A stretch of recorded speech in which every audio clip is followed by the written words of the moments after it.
This is Andre Chardin of The Crew Process and the Eaglesoft Field Guide on Facebook. You are listening to hashtag POD, Podcast of Dentistry with Dr. Panks.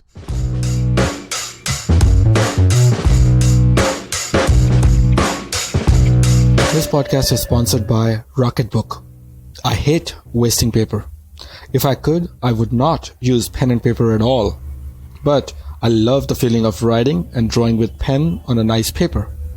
Somehow, I feel I'm connected to it, but always hated the fact that I cannot bring my drawings or ideas to the digital world. Now, Rocketbook is the exact amalgamation of both the physical and the virtual world. Hear this. You can draw or write on the Rocketbook, take a picture with the Rocketbook app, and magically it cleans the picture and sends it to Google Drive, Evernote, Dropbox, OneDrive, OneNote, Slack, Box, iCloud, iMessage, or even classic email. Just configure the symbols once, and that's it. You snap a picture, and your drawings or plans or notes are right in the Drive or Dropbox or anything that you choose to send it to. Once you're done, simply use a moist towel. Yes, a moist paper towel, and you can erase it, only to be used again. Simply saving paper. Simply head over to podcastsofdentistry.com/rocketbook.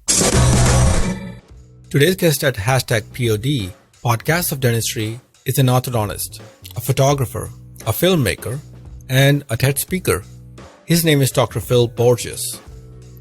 He's produced a movie called Crazy Wise at crazywisefilm.com. He's one of those accomplished and humble TED speakers who's given 3 TED Talks, which has been viewed more than 4 million times. Now you'll wonder, why do we have a filmmaker being interviewed at hashtag POD? Well, he was an orthodontist too, and for those who are interested, we also talked about bonding brackets, and its story of origin. If you're hoping to learn about bonding brackets, then this podcast is not for you. This podcast is more than that. He shares his journey from being an orthodontist to photography to filmmaking. He talks about his experience meeting George Lucas from Star Wars Saga and how he was instrumental for him to turn into filmmaking.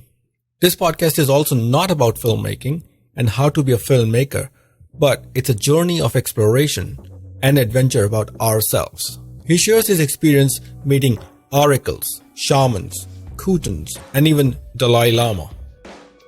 He talks about the road to enlightenment. We talked about a lot of stuff, to be honest, a lot of dense stuff, about his movie and topics like spirituality, psychosis, depression, happiness, psilocybin, and whatnot. You will have to be open-minded, and you'll be in a whole different world, a world we don't know about. We also discussed other wide range of topics like motivation, meaning and purpose of life, and not to mention Tim Ferriss-inspired questions. This is indeed a dense podcast, and there is so much to learn from the whole conversation that you would want to listen to a few parts of the podcast over and over again. So without further ado, Dr. Phil Borges. Let me start with simple thing here. So many people look around, so many people want to be an orthodontist, and you are one, right?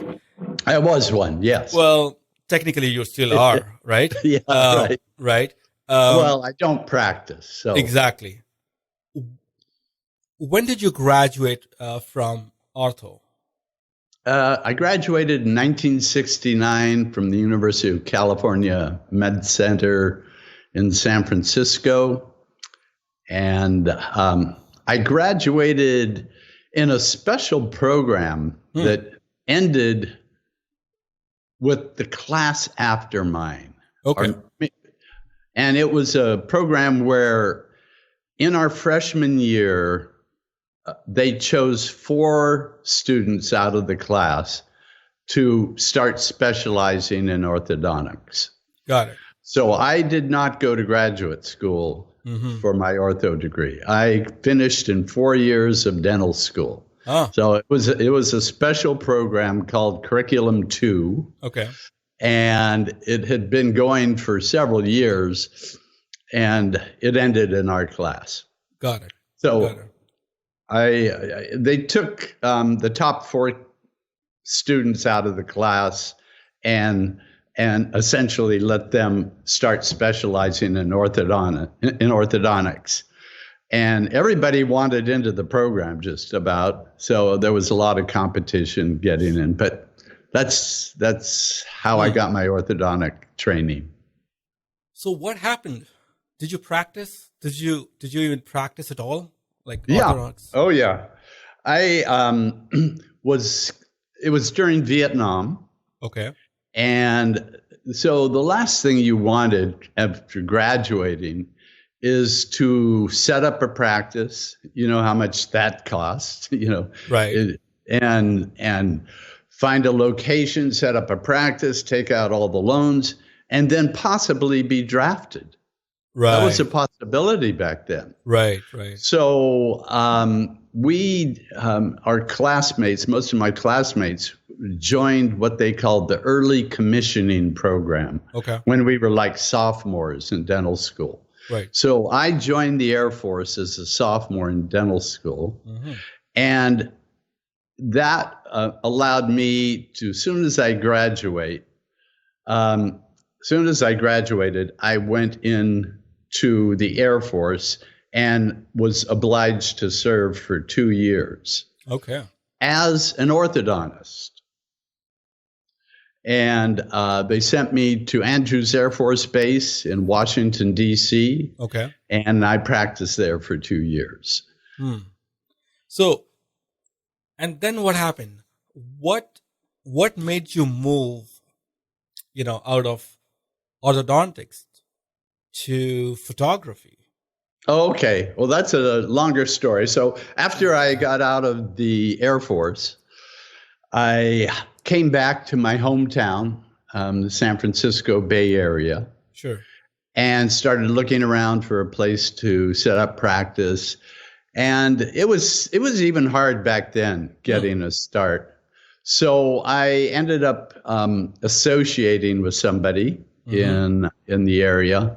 Yeah. And then I found another practice where I started associating, and Bill Kuhn was the orthodontist that was working at the time and had a huge practice. And I started working with him, and I got to liking him so much, I decided to go into partnership with him. Right. And I stayed in that practice for another 16 years. Oh, wow. So I practiced a total of 18 years. I was 45 when I decided to quit. How did I make that decision? That's what you're asking? Yeah. I mean, it's for me to think about, I spent 16 or 18 years of my life, not to mention 4 years of my schooling, right? And whatever. And patience and relationships. And it's so hard for me to leave everything. I don't know if it was subtle, if it was cold turkey, but so I want to understand what made you at that situation, leave everything and go into photography. Right. So let me back up a little bit and tell you how I fell in love with photography. Okay. Yeah, sure. Which actually happened while I was in dental school. Oh, okay. So I'm in dental school, living in the Haight-Ashbury district of San Francisco. That's where the school was. Right. And the Haight-Ashbury was the epicenter of the hippie movement in the mid-'60s. Got it. Okay. And so it was just this center of a cultural revolution, if you would. Yeah. If you will. People coming from all over the United States, young people, wanting to explore a whole new way of life. And they were coming to the Haight-Ashbury district. And there was this huge renaissance and music going on.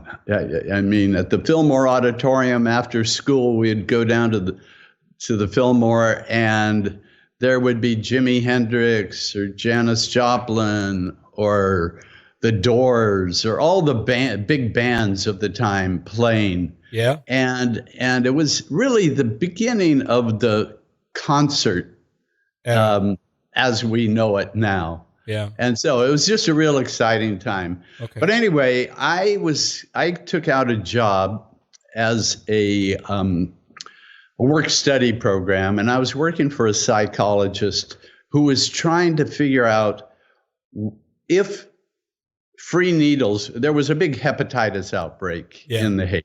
Okay. If they gave out free needles, would this help that hepatitis outbreak? Would the people use them? Mm-hmm. And so I was given the job of going down on the street and interviewing all the hippies and asking them about which drugs they're using, which drugs they're shooting, and how they're doing it, and to get an idea so she could write her paper. I'm very good at going out and meeting people, and so she wasn't as good at that. So I was being paid to do this. And I loved the job because I got to find out what was going on. Right. But anyway, I would pick the most outrageous looking people to interview.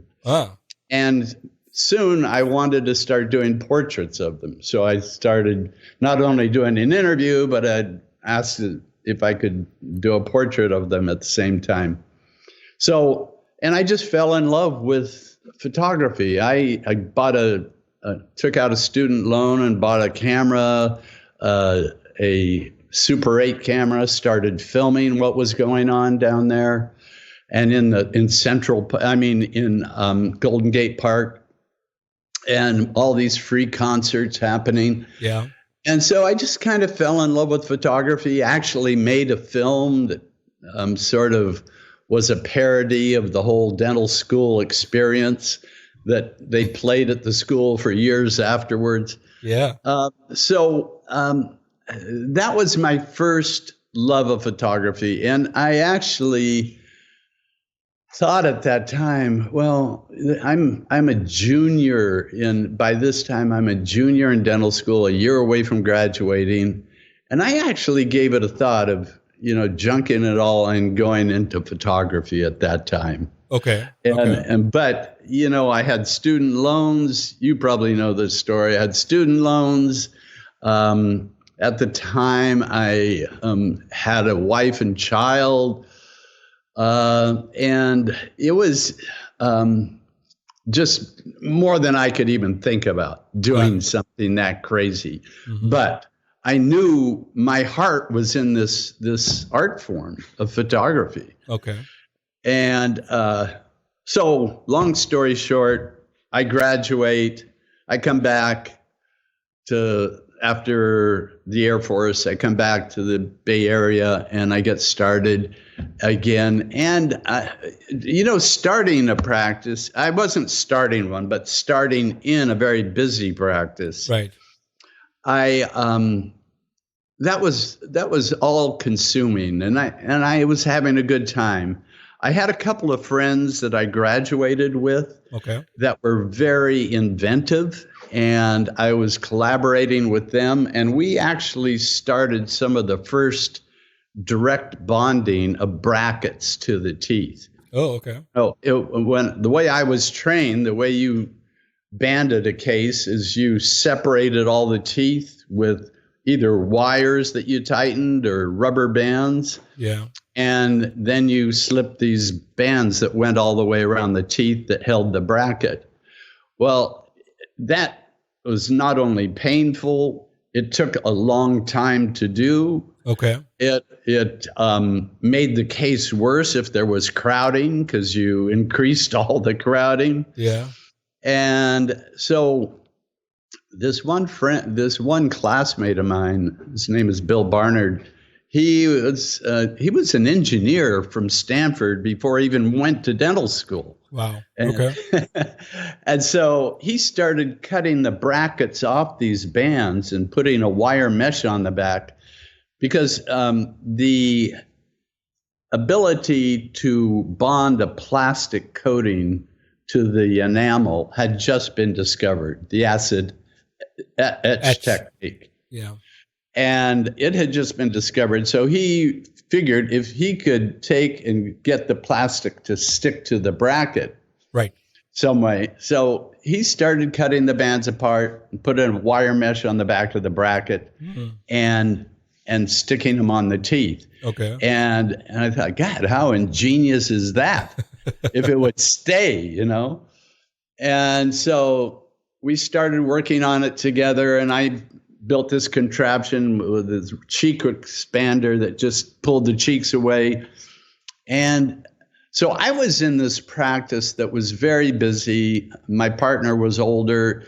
He wasn't as good at putting on bands. And so I was given that duty. Right. You band up the cases, and I'll have all the fun straightening the teeth. So, you know, I was getting blisters on my fingers from banding teeth. And so I really became motivated to find a better way of doing it. And I started working with Bill. And pretty soon we were direct bonding these homemade brackets. And it wasn't long after that the big companies, the big band companies started getting in on the act. And they started making brackets, especially with a backing that could accept the plastic and stick to the tooth. And but during that time, it was so creative, and we were coming up with these ideas. And unfortunately, we didn't patent any of our ideas. Yeah. Anyway, it was just the fun of doing it, and all of a sudden, a case that would take me 3 months to band, I could band in 45 minutes. Wow, that is interesting. And so that was huge in this big practice we were in. But anyway, after that initial part of doing the creative aspects of things, then this practice became more of an assembly line. We had several chairs working with several assistants, and unfortunately, I really like to talk with people, and it isn't, as a dentist, it isn't the best place to talk to somebody and have a conversation. Yep. They've got things in their mouth, and you got your fingers in their mouth, and you're trying to talk. No, it doesn't work. Right.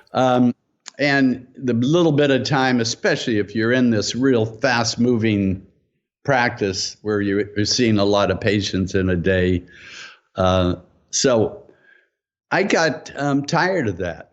I got tired of, it's good money, obviously, but I really got tired of that just repetitive assembly line work. But were you not excited that you were doing something innovative by sticking the bond and the band at that stage, or did you get bored of that also? After doing it so much. Well, yeah. I mean, once we had created the technique, and then it was sort of a routine way to do it. Right. Once we had developed the way of doing it, and then it was routine, then it became more assembly line. Were you married still at that time? No. Okay. Okay. So, anyway, even 8 years before I did quit, I was thinking about quitting, and I was really investigating other ways of satisfying my creative nature. And I could have started another practice, which would have engaged me, but I didn't want to do that because I knew that eventually I would be back doing the routine. Right. And as you know, there's routine in everything you do, but I wanted something that expressed my vision. The stuff that I was having fun with photography while I was in dental school. So I also had the good fortune one night of going out to dinner with George Lucas, really? the guy who did Star Wars. Yeah. Because one of my good friends in dental school was married to a woman who was a cousin of his wife, Marcia Lucas. Wow.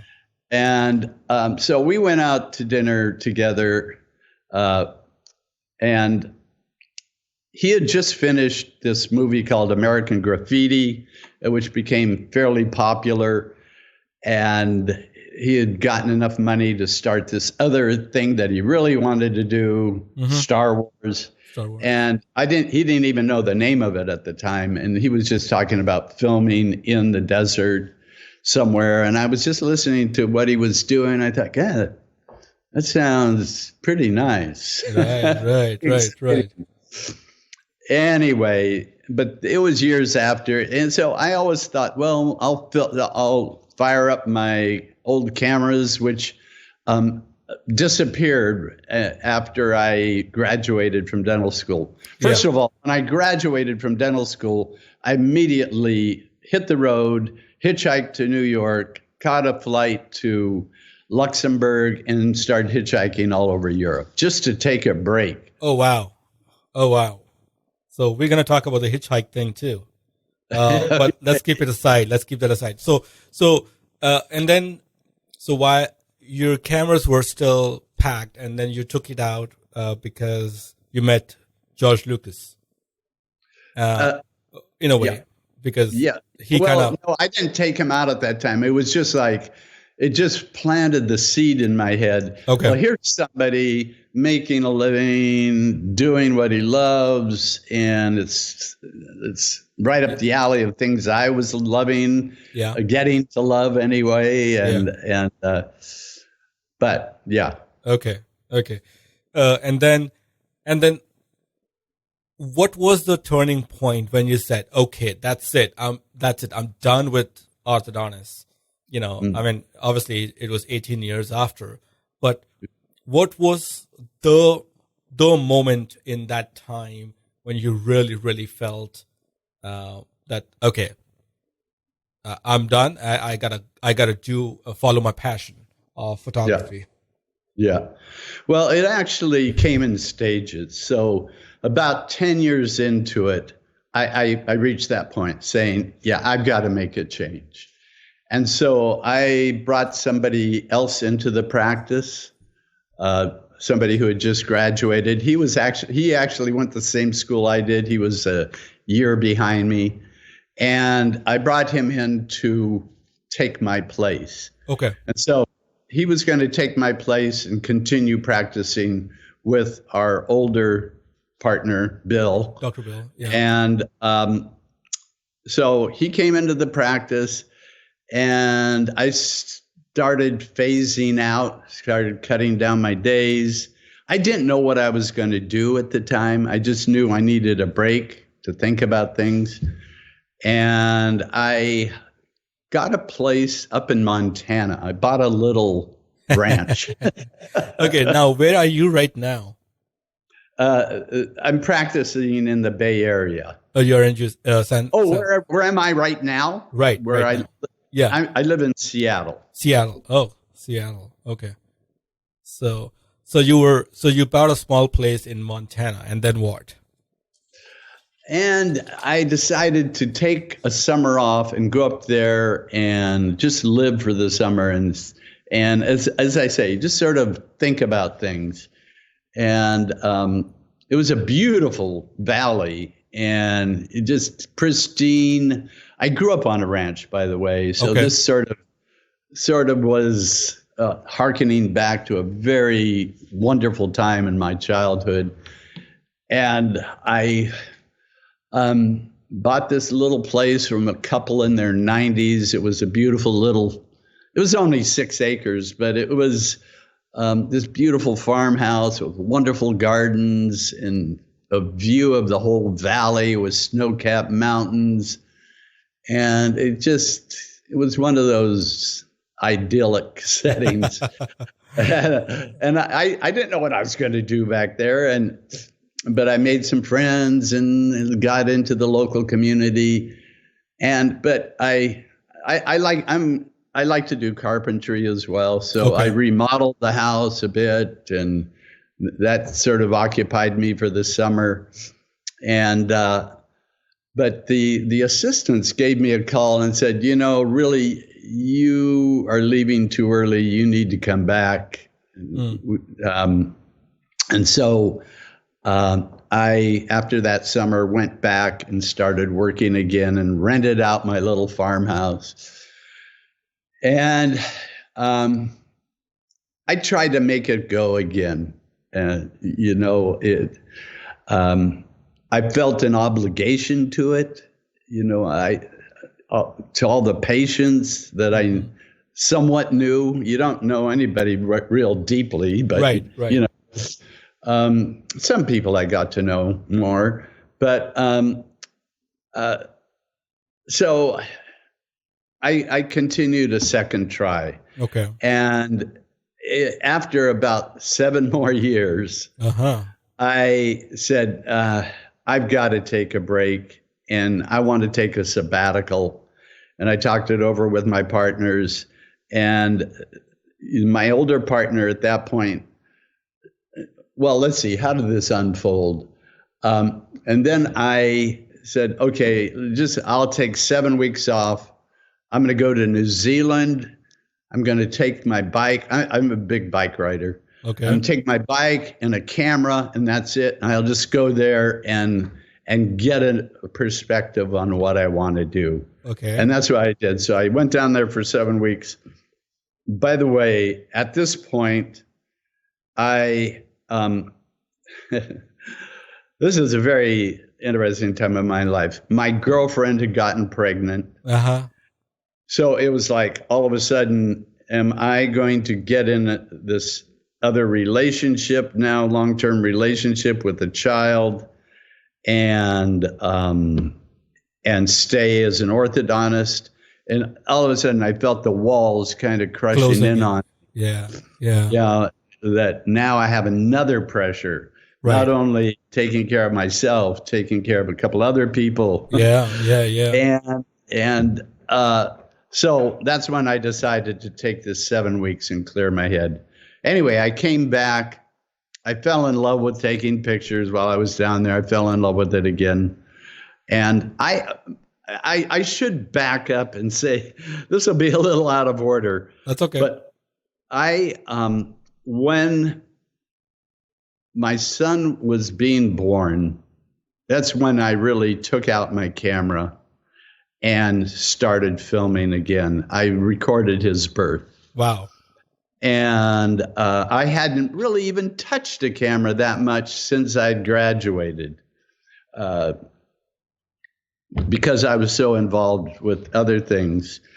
And so I recorded his birth, and I had nowhere to develop the film. I shot it in black and white film. It's back in the days of film. Right. And so I went to a local community college to see if I could use their dark room to develop the film. And they said, only if you take a class here. Ooh, and, okay. And I begrudgingly took a class. And I got this instructor. His name is Ron Zach. An incredible photographer, by the way. Okay. And he totally turned me on to the art and philosophy of photography. And within a year and a half of starting his class, I had decided to leave orthodontics for photography. Now I had something to go to other than, I'm just wanting to explore something else. I now had a sort of a target. And then I took that trip to New Zealand with a camera and just to clear my head to see if I really would leave. So Ron Zach was in Montana then? No, he was in the Bay Area. Oh, so okay. that whole scene of me That was when your son was born, and you took pictures. So, and okay, that makes sense. Okay. So the big thing for me to go to New Zealand was, one, am I going to settle down with Julie, my present wife, by the way? Yes. And am I going to leave orthodontics? Wow. And so I came back from that trip, and I didn't decide it while I was there.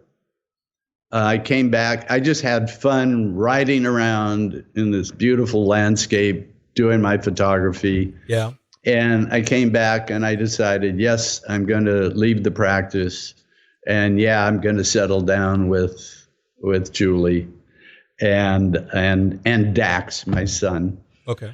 And I did it. And so I had, before I left on this trip, I had brought in another person to replace me. Okay. Yeah. Because in the meantime, our older partner had retired. Yeah. And this was at least a 2-person practice. Sure. And so I brought somebody in to replace me, and the person I brought in the first time, Jim, it would be his partner, and we all agreed, and I started introducing Joe, the new partner, to the patients, and started that transition. And I knew I was going to cut back, but the big question was, am I just going to cut back to a day or two a week and then have all the rest of the time for photography? Or am I going to go for it 100% and just dive in? Right. And so the trip to New Zealand was to kind of decide that. And I think Ron Zach also kind of, made it easier for you to kind of. Yeah. Well, Ron Zach turned me on to the love of it, and at a deeper level than I had known it before, and so Okay. And so once I decided to do it, I just started making the plans to do it. Brought Joe in more and told him I was leaving, and negotiated our exchange in terms of how he would buy into my part of the practice. Yeah. And I decided to move to Seattle from the Bay Area because it was much cheaper to live up here at that time. Right. It isn't anymore, but it was back then. And I came up here and declared myself a photographer and started looking for work, looking for commercial jobs to support myself. Now I have a wife and child, or I have a girlfriend and child anyway at that point.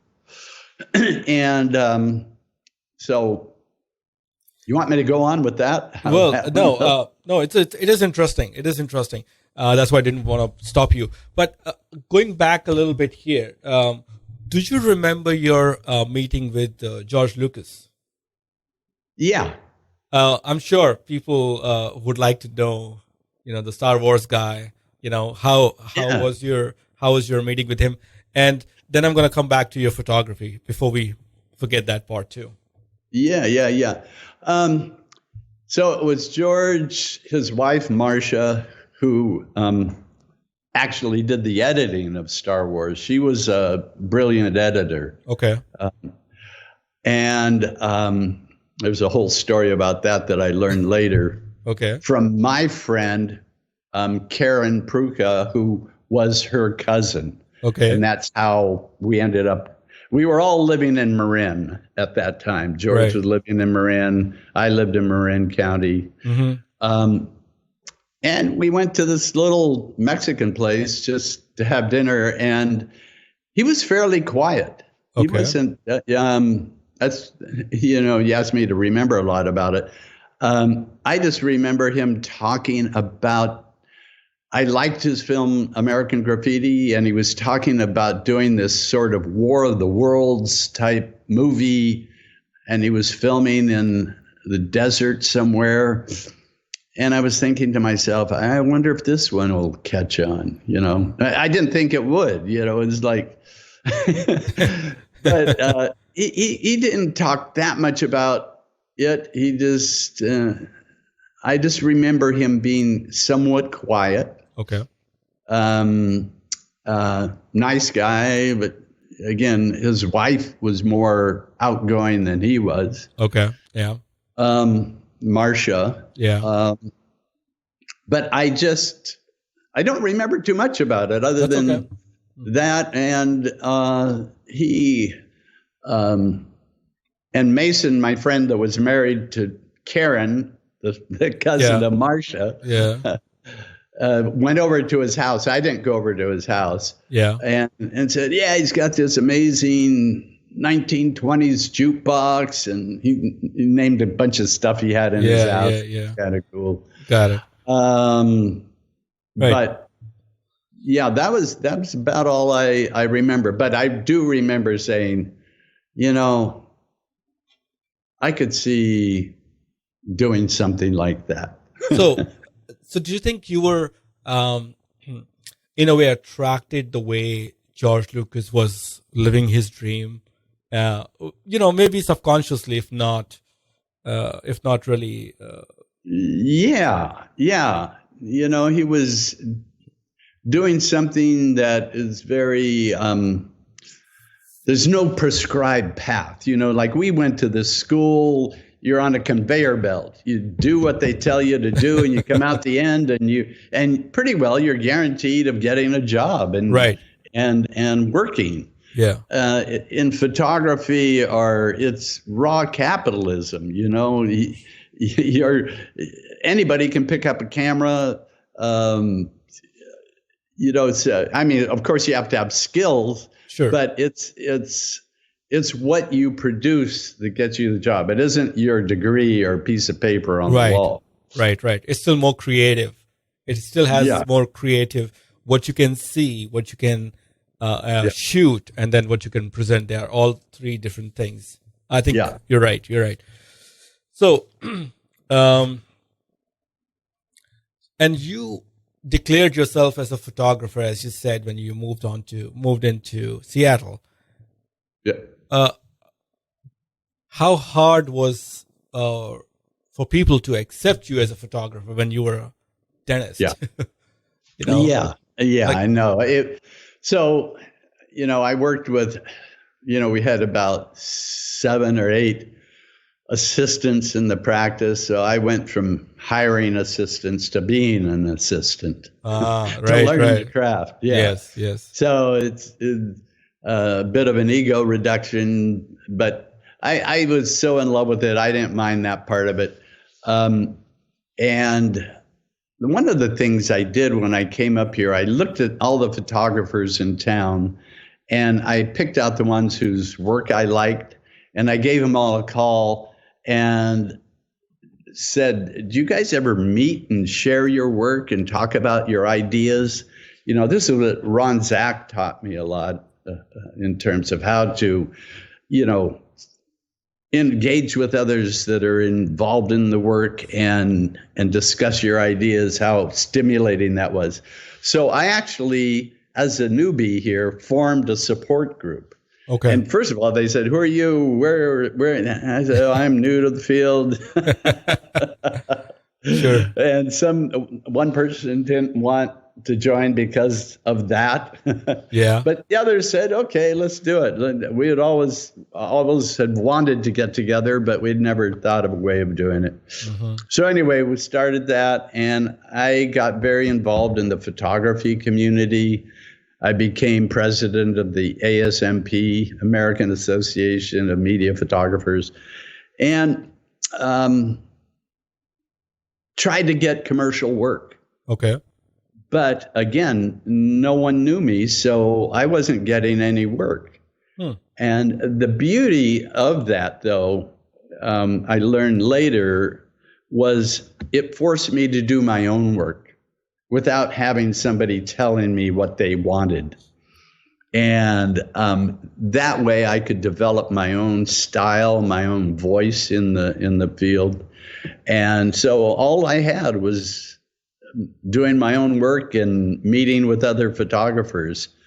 And it took me about almost 4 years. Four Okay. years before I got a job. Hmm.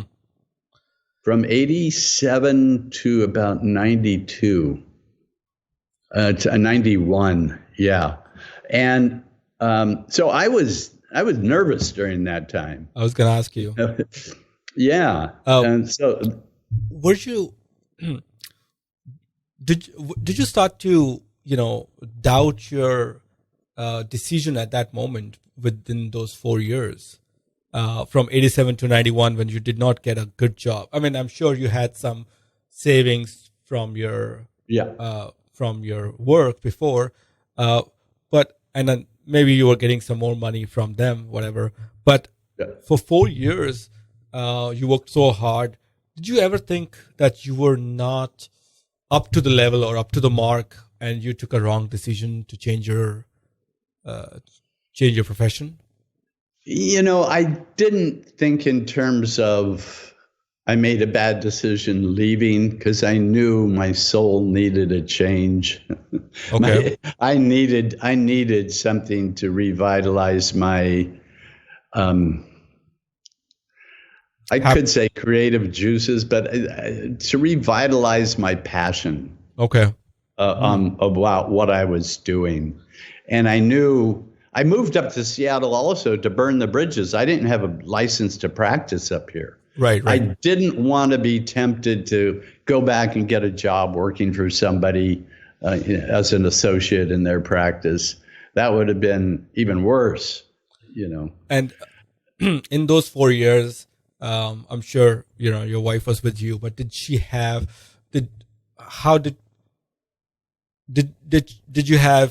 any conflict? Hey, we were doing better in, I don't know, San Francisco. Now we in a small town, small house. Did you face that kind of? And if you did, I'm sorry if it's too private, But as I said, go ahead. You mean pressure from my family? It's still my girlfriend, by the way. Okay. Yeah. No, she didn't live with me as a rich orthodontist. Okay. This was all just being with me and her new son, and so there was no pressure like that. Great. She supported me in every way she could, and still does. So that wasn't an issue. Everybody asked me that. What did your wife say? God. No, I didn't have that pressure at all. So now let's fast forward a little bit. So you got your first job, and and then it took you 4 years. But in the meanwhile, you also developed your own style of what you wanted to, photograph, or your voice, as you said. Where is that coming from? Where is that voice coming from? In the sense, I'm trying to ask is, why were you leaning towards going to Tibet or Dharamsala, India?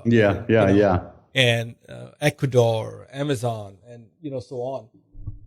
Where is that coming from? And okay.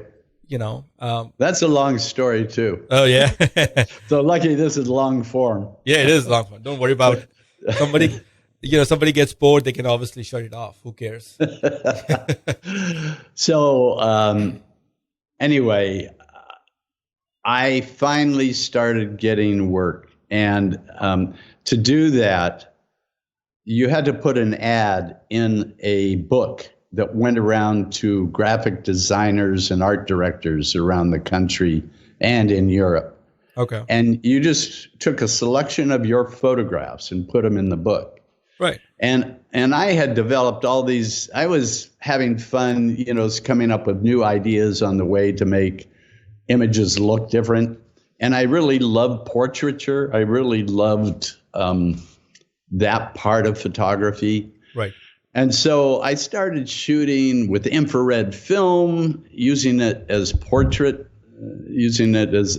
portrait film. Yeah. And it gave a very interesting glow. And I decided to do a whole series on African Americans that I met up here in Seattle, and put out a series that eventually ended up in a gallery up here called African American Beauty.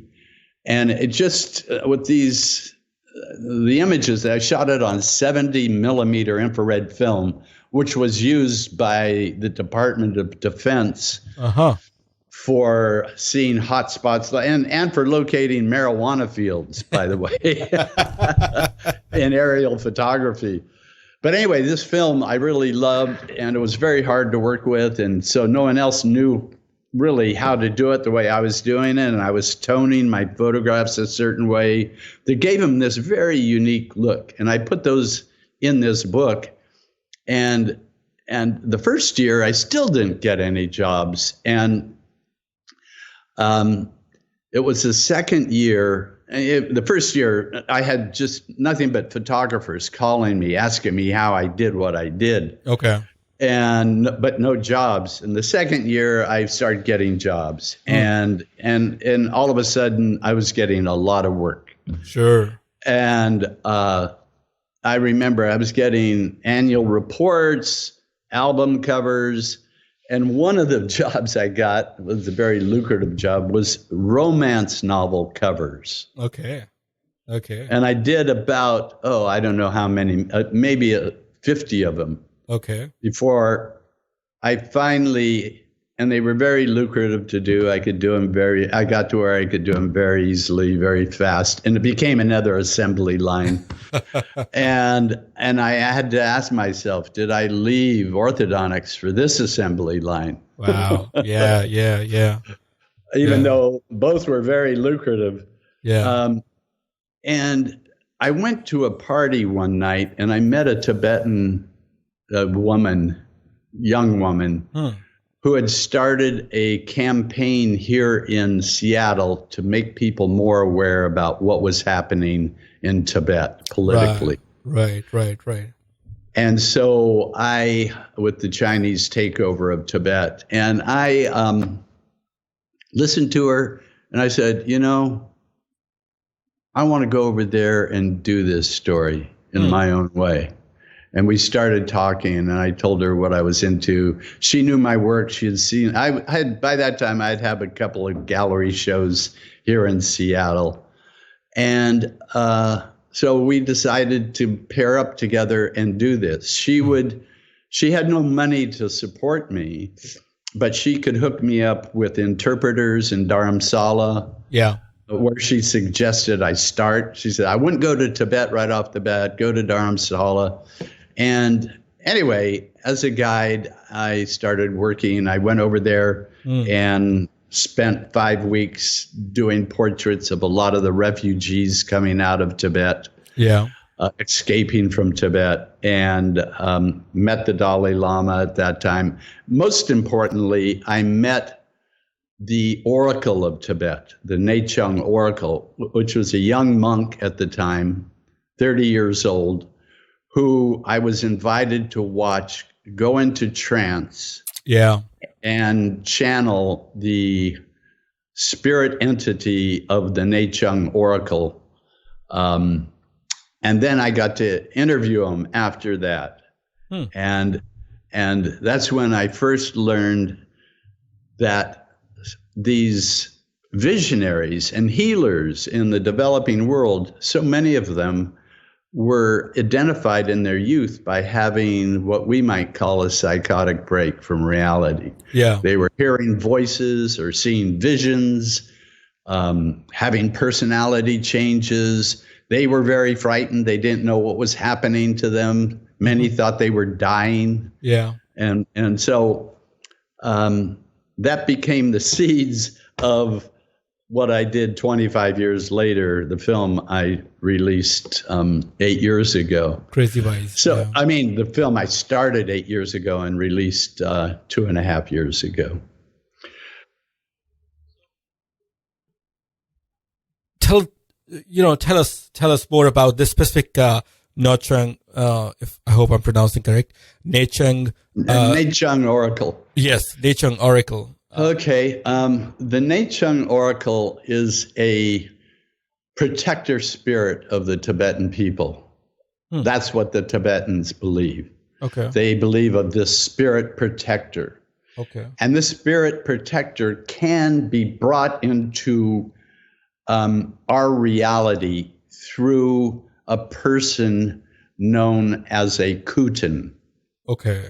And a Kutan is a human being who has the ability to go into a trance-like state and have this spirit take over their body and speak through them. I guess that'd be the best. We would call it channeling. Right. Okay. So I met the Kutan. Okay. And he lived in this monastery, a very small monastery, right next to the Dalai Lama's residence in Dharamsala. Okay. And that's where I went to watch him go into trance. Okay. And I was invited by a friend of mine that was doing an article for a London newspaper on the Dalai Lama. And he had been invited, and he invited me to go along with him. Got it.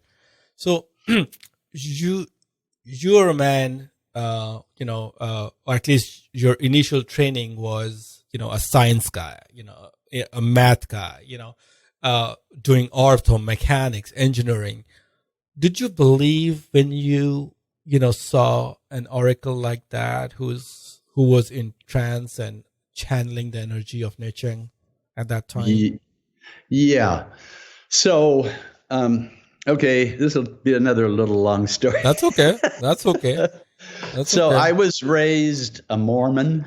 Okay. In the Mormon church. Yeah. And after my father died, which happened when I was 7, my mom became very religious, and she was born a Mormon. And so she became very much into the religion. And I was going to church 9 times a week.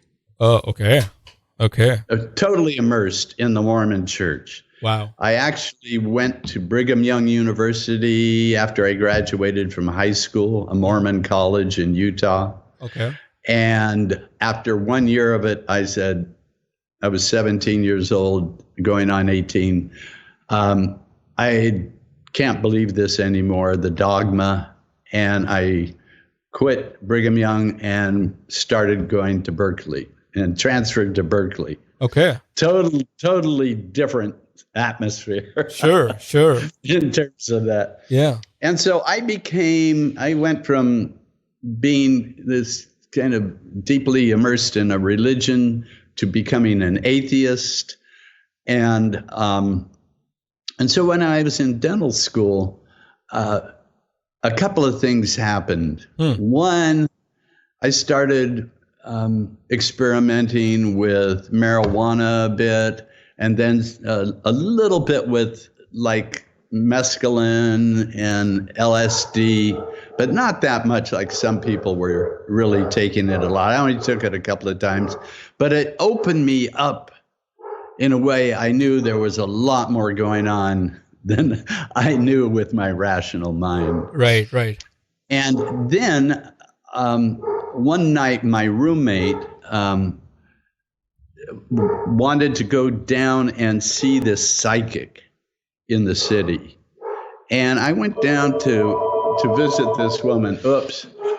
Let me shut this off. I went down to visit this woman by the name of Madame Rousseau. So I went down to visit this psychic with my friend, and it was in San Francisco, and she was in her living room, and there were about 12 people there. And we all, when we entered, they gave us an envelope with a piece of paper, and we were to write down our questions and seal the envelope and then put them in this basket. Okay. And I did that, and I thought, this was just a joke for me to go down there. Yeah. And so I wrote down some things like, I'm a student. What am I a student of? How old am I? These very basic questions. Sure. definite answers. And so she was up on this kind of raised platform, very heavy set woman with a big picture of Jesus behind her. It's just, the whole scene was kind of funny.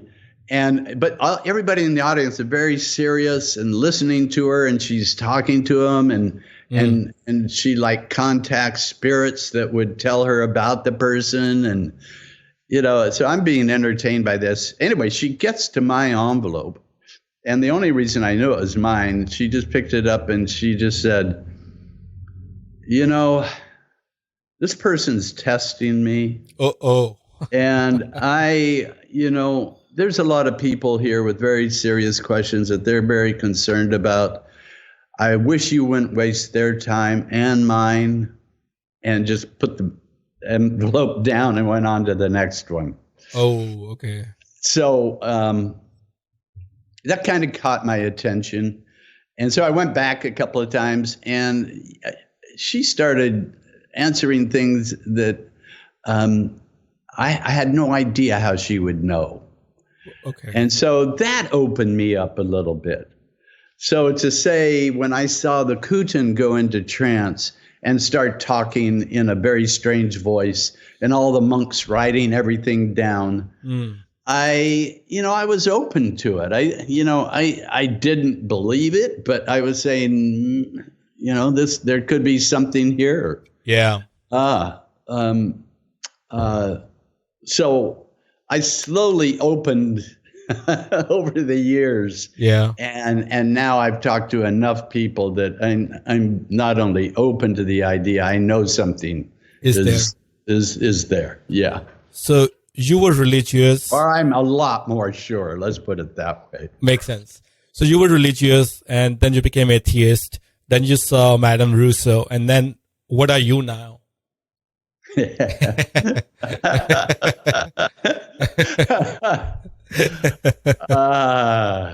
What am I now? Who are you? That's a real deep one. Well, that would take me all night. Yeah, I know. But let's say if you wanna give a couple of words, where my beliefs are now, which change with time. I believe that thinking of myself as Phil Borges, the sack of skin that has done this and that over the years, is a narrative that creates the illusion of somebody that's separate from the whole. And I think I live in that illusion of being separate from everything else around me.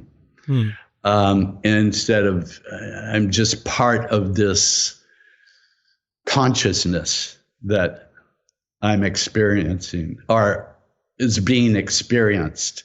Okay. There's no I am. I got you.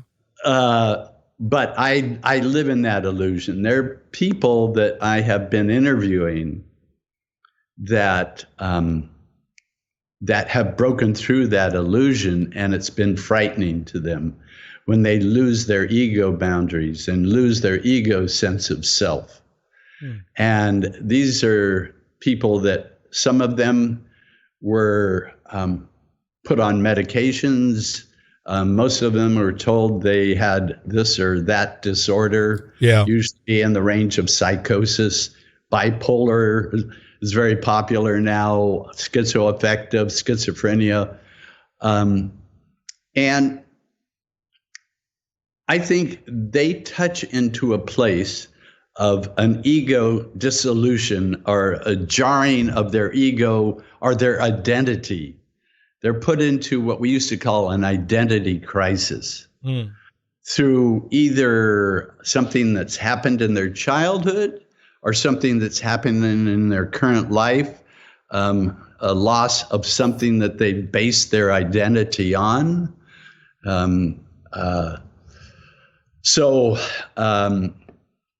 I got it. Am I answering your question? Yeah. I think. So as you said, go ahead. I think I am living in this illusion of being separate because I haven't had one of those experiences. Sure. I touched on it a little bit with the psychedelics, but I haven't really been experimenting with them now in my older years. I'm thinking about it, though. I'm interviewing a lot of neuroscientists and people that are doing the new research. There's a whole renaissance in research around psychedelics and what they do to create the experiences they create in the brain. Yeah, I think maybe you're hinting towards psilocybin, right? Yeah, they're mostly working with psilocybin and LSD. The neuroscientists that I've interviewed, anyway. Right. So, I think John Hopkins and Tim Ferriss is doing a lot of research himself by sponsoring a big chunk of research at John Hopkins about psilocybin. Yeah. And they're studying deep meditators, by the way, as well, like Tibetan monks who have meditated for thousands of hours. Right. And Judson Brewer was doing a lot of that work. And it turns out that meditation, psychedelics, and a psychosis have many similarities in the effects that they produce. Interesting. Do you meditate? Yes. What is your ritual like? What is your meditation ritual like? I've been for years meditating, just following my breath, 20 minutes a morning. Okay. Lately, I've been doing a little more long-form guided meditations. One of them, I think of the chakra centers and infuse them with the higher vibration, which means love, gratitude, and joy, versus regret, anger, and all the lower vibration energies. So I do that, and more or less staying in the present moment as much as possible, not only during meditation while I'm sitting, but all during the day. My mind can just take off and I just go into daydreams. I have a strong tendency for that. No. Coming out of the present moment. Right. Was your meeting with Dalai Lama in Dharamsala, anything important happen at that time, or was it just like nothing happened? You just he saw you, and that's it. Oh, yeah. Well, I didn't get any big buzz out of being in his presence. Yeah. But I did get a lot of admiration for him. I'm usually suspicious of popular leaders because, you never know what they're really like.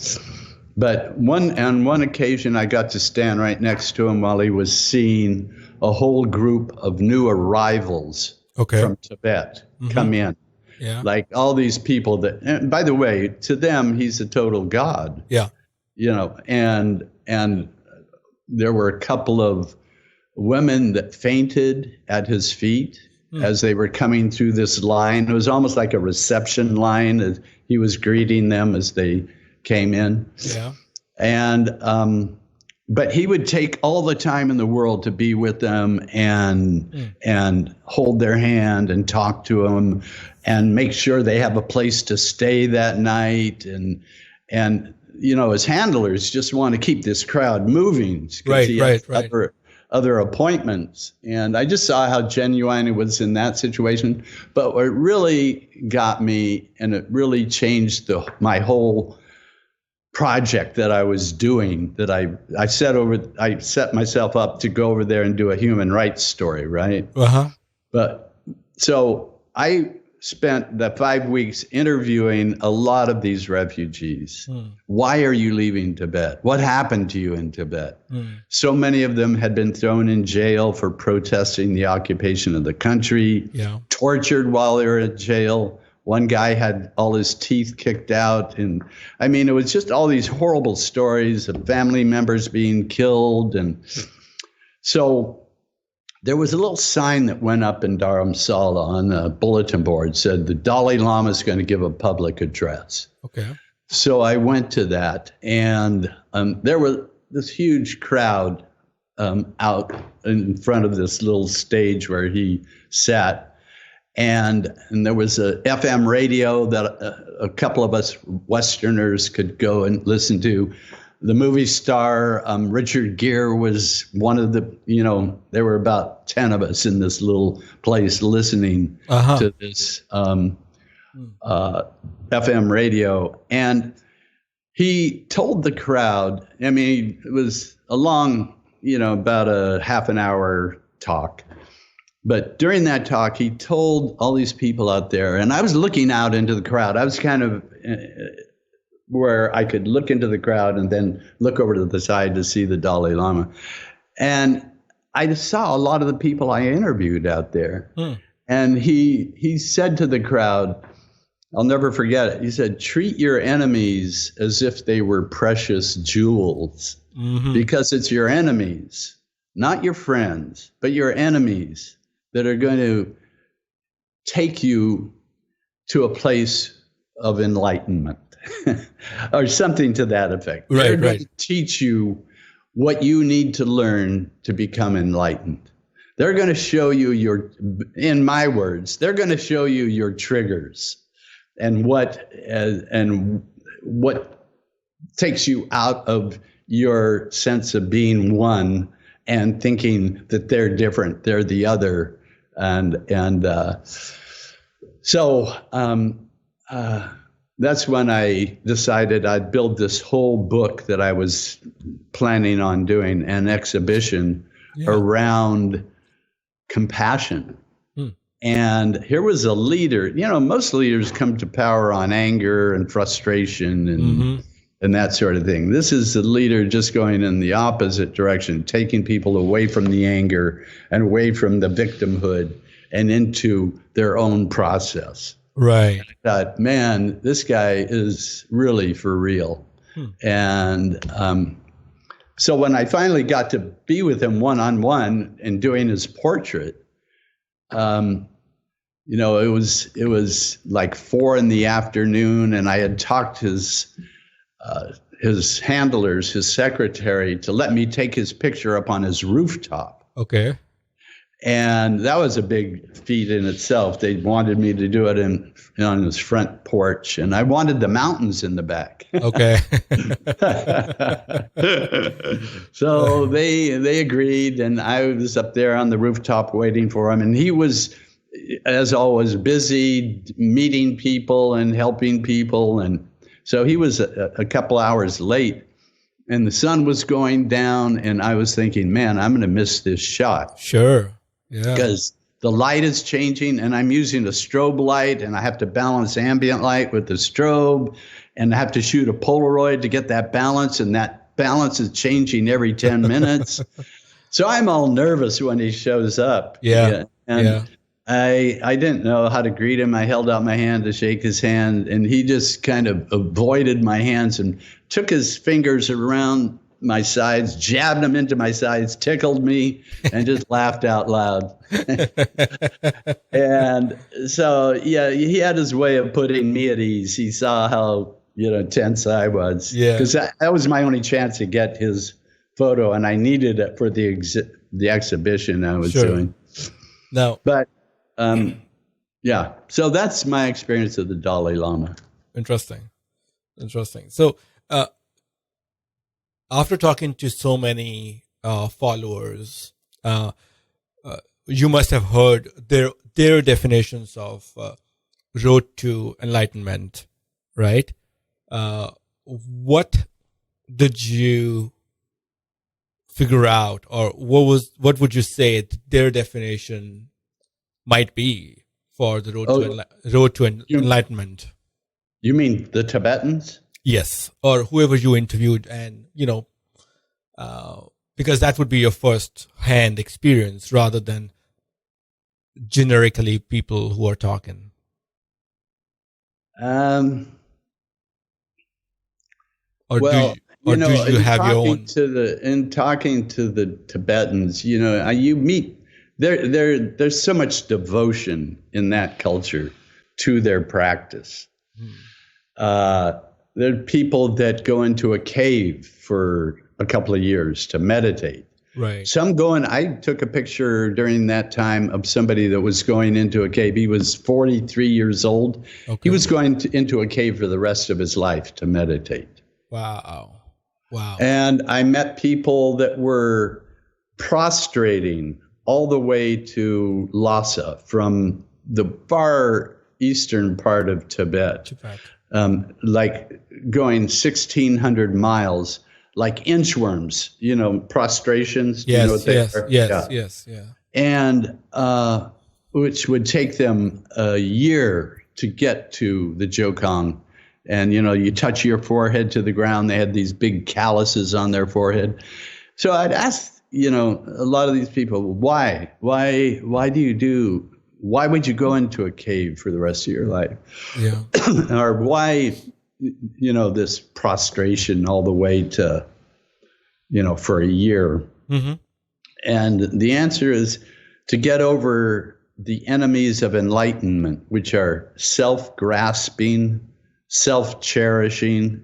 It all had to do with reducing self-importance in my mind. And so I think that would be the answer I came away with, is getting over self-importance, whether you do it through service to others or going into a cave and meditating for years or whatever. That's the goal of getting over that sense of illusionary self. And that is hard. That is especially in our culture, which is built around individualism. Capitalism. We've got new iPhone 11, by the way. That's right. So photography was your passion. Obviously, so Dalai Lama is a huge project, obviously, in a sense you were invited, and now you continued doing the same thing. You went to Pakistan, you went to Ecuador. What made you continue doing the same thing? It's hard out there. To relative sense of comfort, what we have in Seattle or San Francisco or Connecticut, wherever, but it's relatively hard. And I was reading and listening to someplace researching that you even took your son to, I think, Pakistan, right? Yeah. When he was young. So why go through such a, for the lack of better term, hard life, relatively? I just loved, I did this all over the world, over the 25-year period. And it largely came from my time in the ranch in Utah growing up. Did I talk to you about that? Just a little bit, yeah. Yeah. I did another podcast this morning, and I went into detail about that. But anyway, just being around people that live close to the land, and that was it brought me back to my childhood, and I loved it. I loved going to these different places. Yeah, it's hard. You're sleeping in mud huts or a tent, and sometimes you're sleeping with 18 other people in the mud hut. People talking in their sleep or snoring, and no privacy to speak of, which we're used to, which they're not. Right. But there is a joy also that I saw in the people in these communities that we've lost in general. In general. We are much more isolated from each other in general. And that fascinated me. I'd come back here and I'd really notice, hey, I don't know all my neighbors here. They know everybody. They know everybody. And not only that, they rely on them. There's no old age homes or daycare centers or grocery stores or lawyers to solve their arguments. They have to depend on each other and in their intimate relationships to take care of human needs. Mm-hmm. And I think we have lost our ability to do that to a certain extent at a deep level. Sure. I mean, and I think that accounts for our rise of depression, anxiety, which is increasing exponentially, by the way. And it's now the number one cause of disability in the world, according to the World Health Organization. Sure.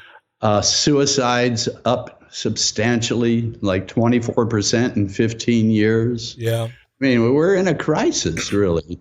And there's things we've forgotten about our human needs.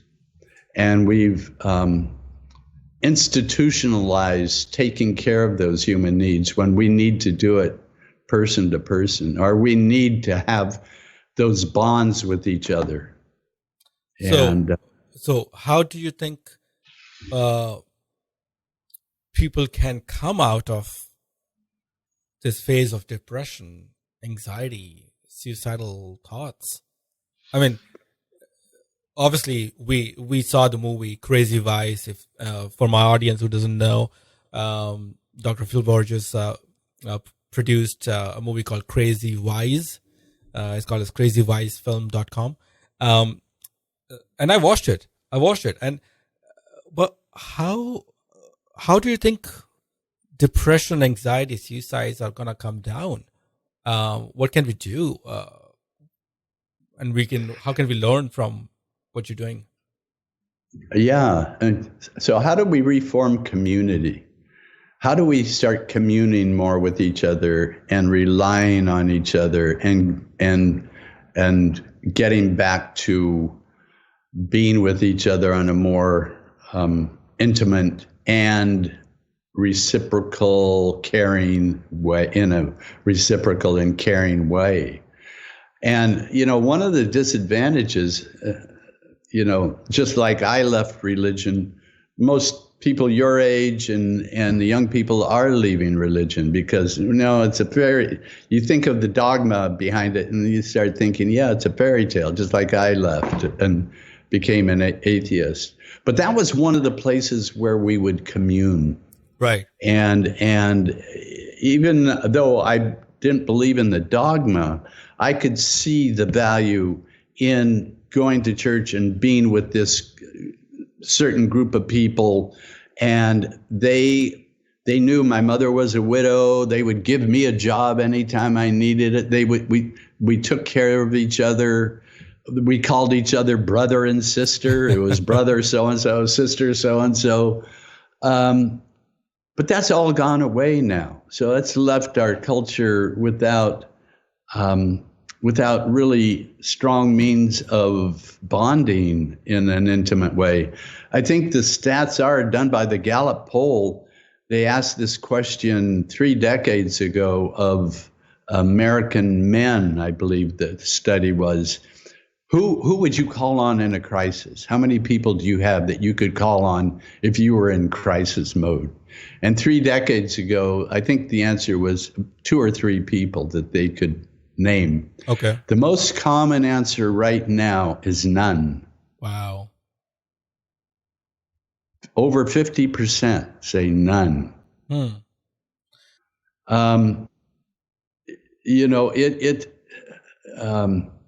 We're connected like we've never been connected before, but on the social media connection, with teenagers, I just got back doing a film project with teenagers in Thailand. Oh, great. I just got back last week from doing this, and they started talking. So the thing I wanted them to explore through interviews with each other, which we set up on film, yeah, is This was at an international school, by the way, Okay. where there were kids from all over Asia. There were Chinese kids, Korean kids, Tibetan, some Americans, but mostly Asian kids. Anyway, I said, what do you do for community? What do you do to express your authenticity? Because I think we need both of those for our good mental health. We need to be authentic. We need to come from our emotions, know our emotions, and be able to express our emotions. Sure.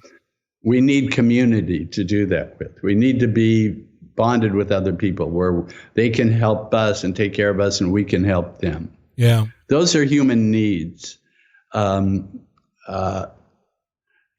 so I asked the kids to explore that. So they got into things like peer pressure and social media. And what they said about social media is, it used to be when you were bullied at school, you could go home at night and get away from it. Right. He said, now you're with it 24/7. Right. It's happening online. And the other thing is, I remember being in high school and thinking, God, wouldn't it be nice to be more popular and be more accepted by the group here? Yeah. And I was, I wasn't one of the most popular kids in high school by any means.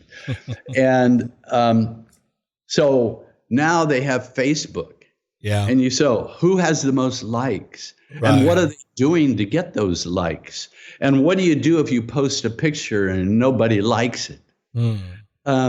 So they're constantly faced with this very statistically reliable way to test their popularity, right? Sure.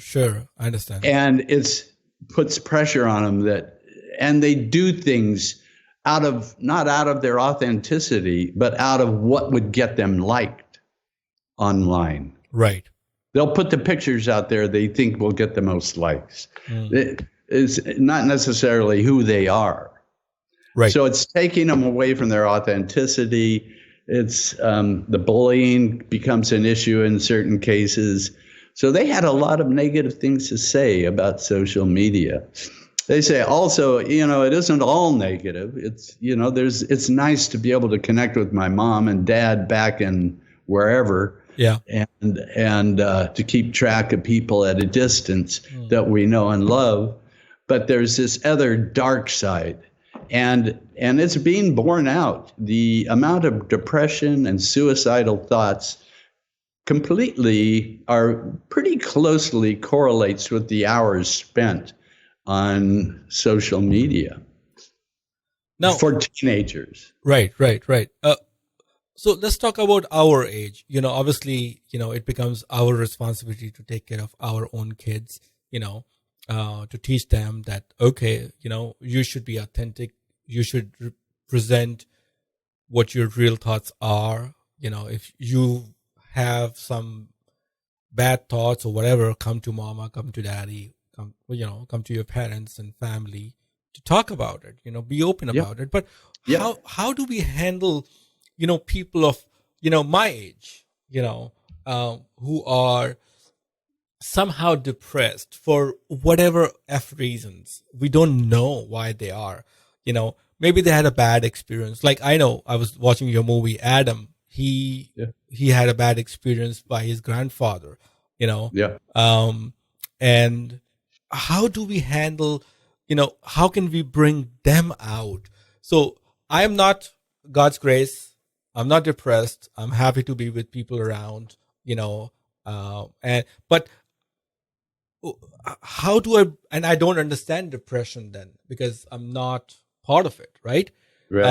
So, and I caught that line in the movie, people don't understand your thoughts, when they are feeling these voices in the head or depression or the suicidal thoughts. How do you bring such people of our age or our generation, out of this and, live their life the way they should and not really depend on those tens of medications that you need to take. Yeah.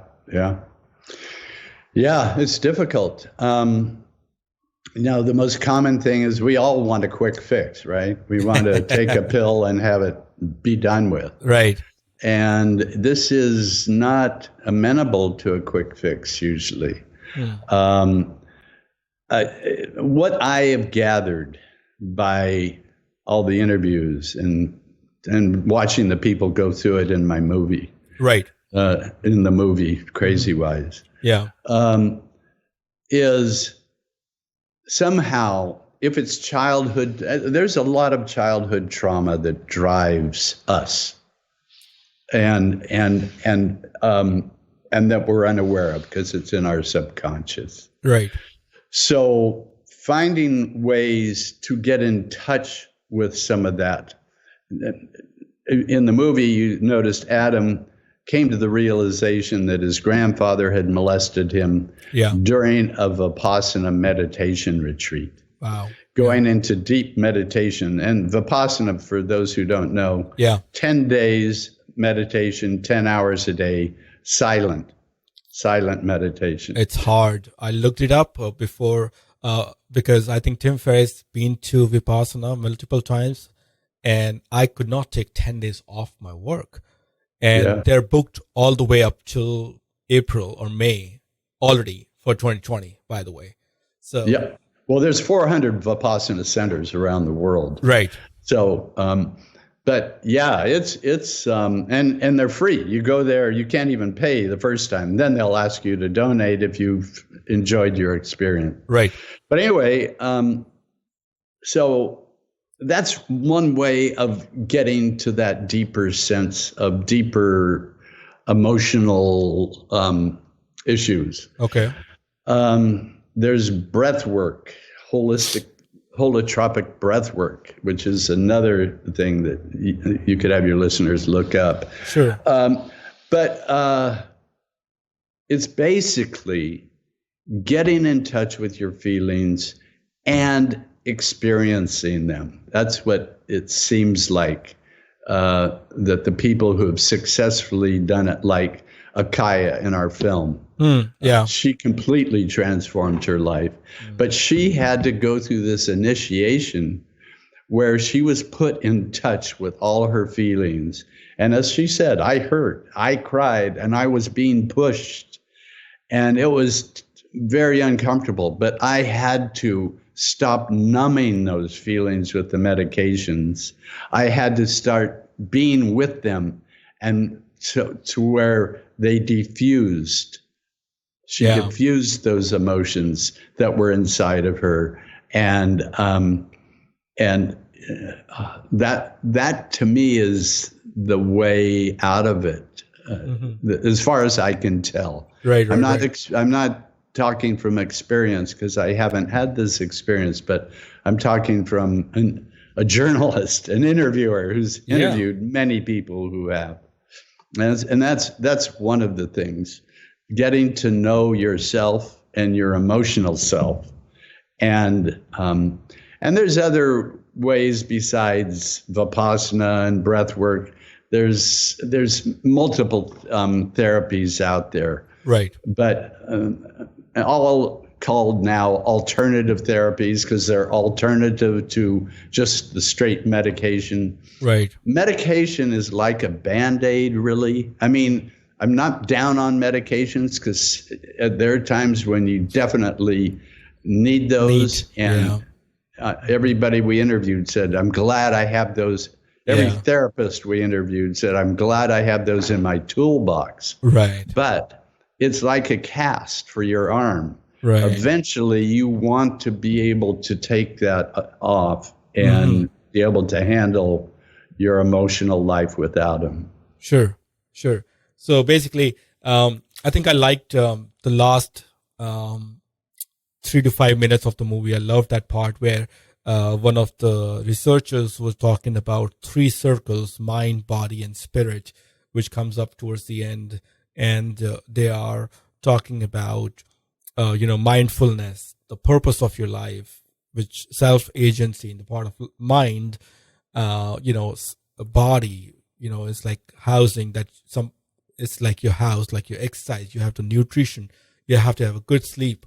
Should have a place to go to so that you can, revive back, and obviously spiritual, so that you have connection either to nature, spirituality, and not to mention the community. I loved that last gist of 3 to 5 minutes of the movie and loved it. And the last 3 to 5 minutes, I was almost going to shut off the movie, and I saw Adam actually singing the last song.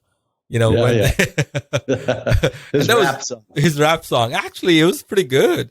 I was I wish I would have put that more in the middle of the movie. Right. I think it was pretty good. But I think with this podcast, people would go and stay for another 2 minutes and see if Adam rapping there.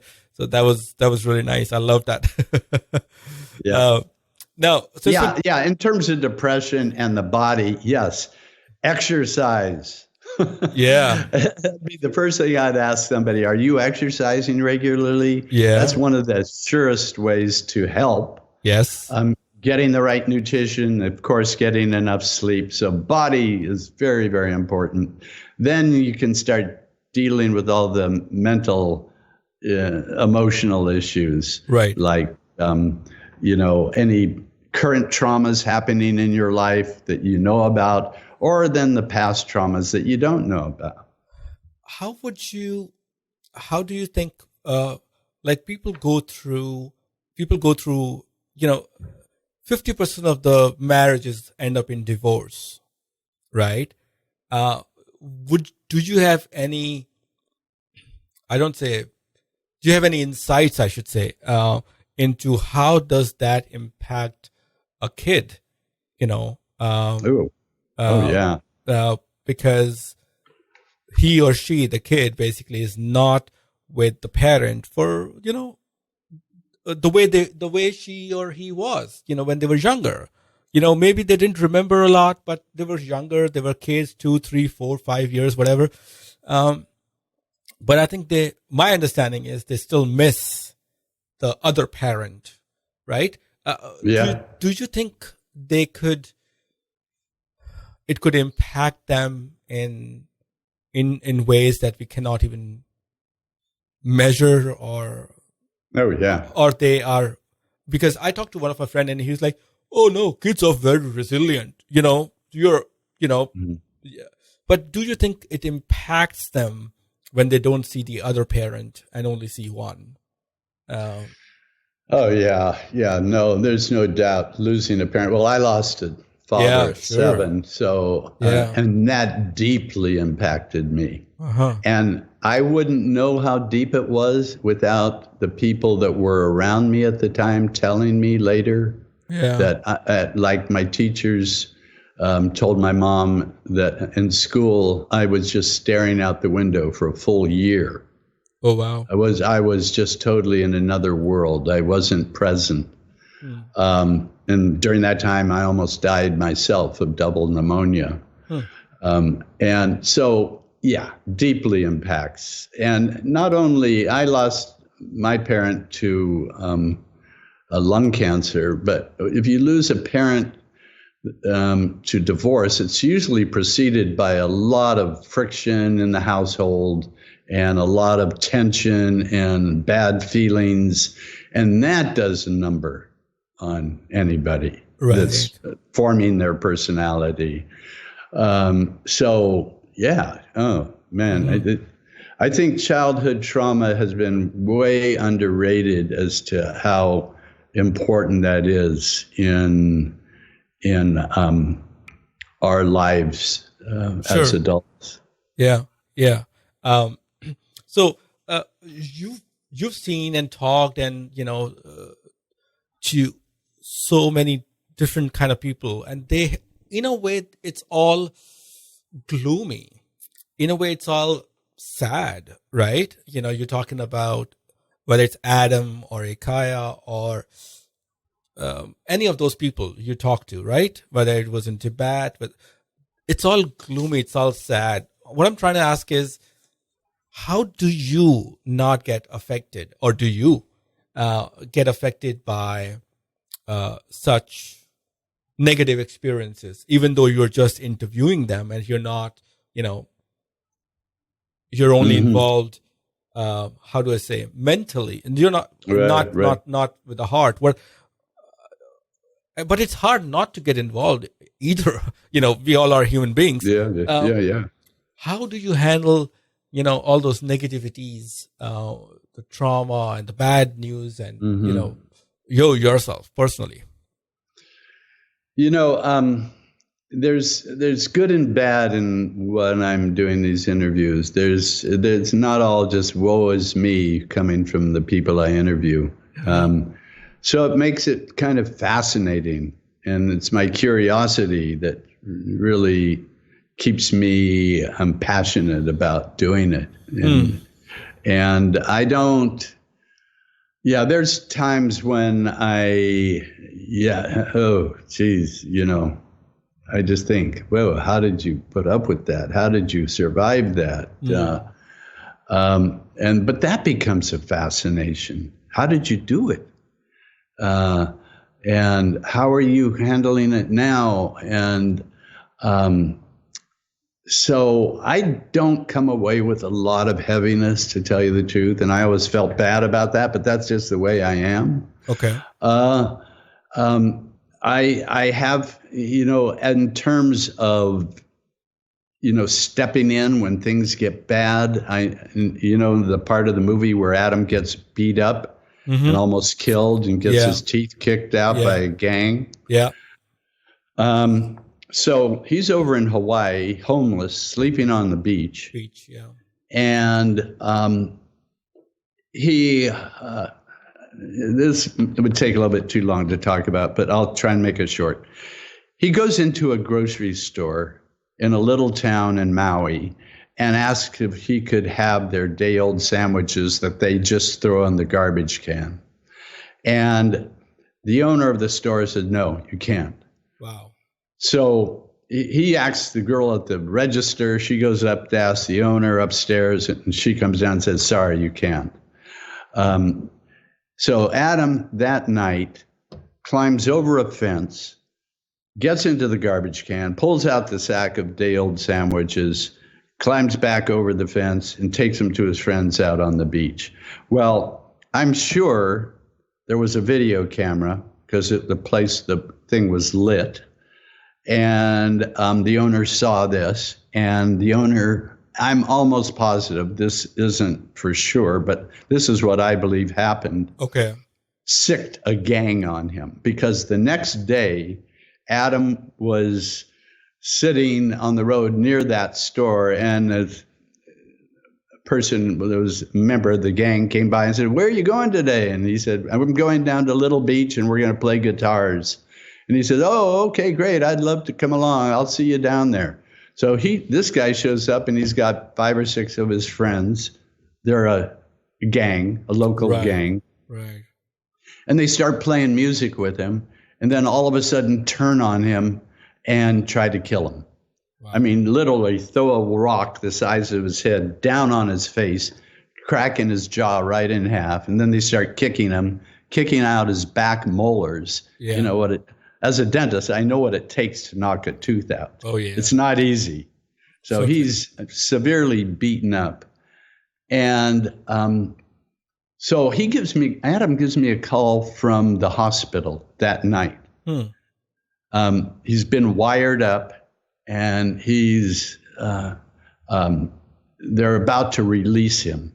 Okay. And so I call his oral surgeon, the guy that wired him up, wired his jaw together. Yeah. And I said, what type of treatment is he going to get now? And he said, we're done with him. He hasn't got any, this is all we can do. Yeah. And he said, it'd be best if he got back to Seattle. He said, right now we're letting him go. And he says, if he goes back on the beach, this gang will come and kill him, because he's a material witness to what happened. And so, one of the rules as a documentary filmmaker is you don't get involved. You're just a fly on the wall that's watching things unfold. Right. But, to let Adam go out and get killed. Yeah. Yeah. So I had to get involved and send a ticket over, get him flown back to Seattle. But things like that come up where you're, you try to do something. Most of my work as a human rights photographer was trying to get help or to bring awareness into what was going on and in these communities, what they were struggling with just to survive and maintain their culture. So, but in terms of, I think I felt bad for Adam, but so you don't bring those emotions back home. I don't think so. Yeah.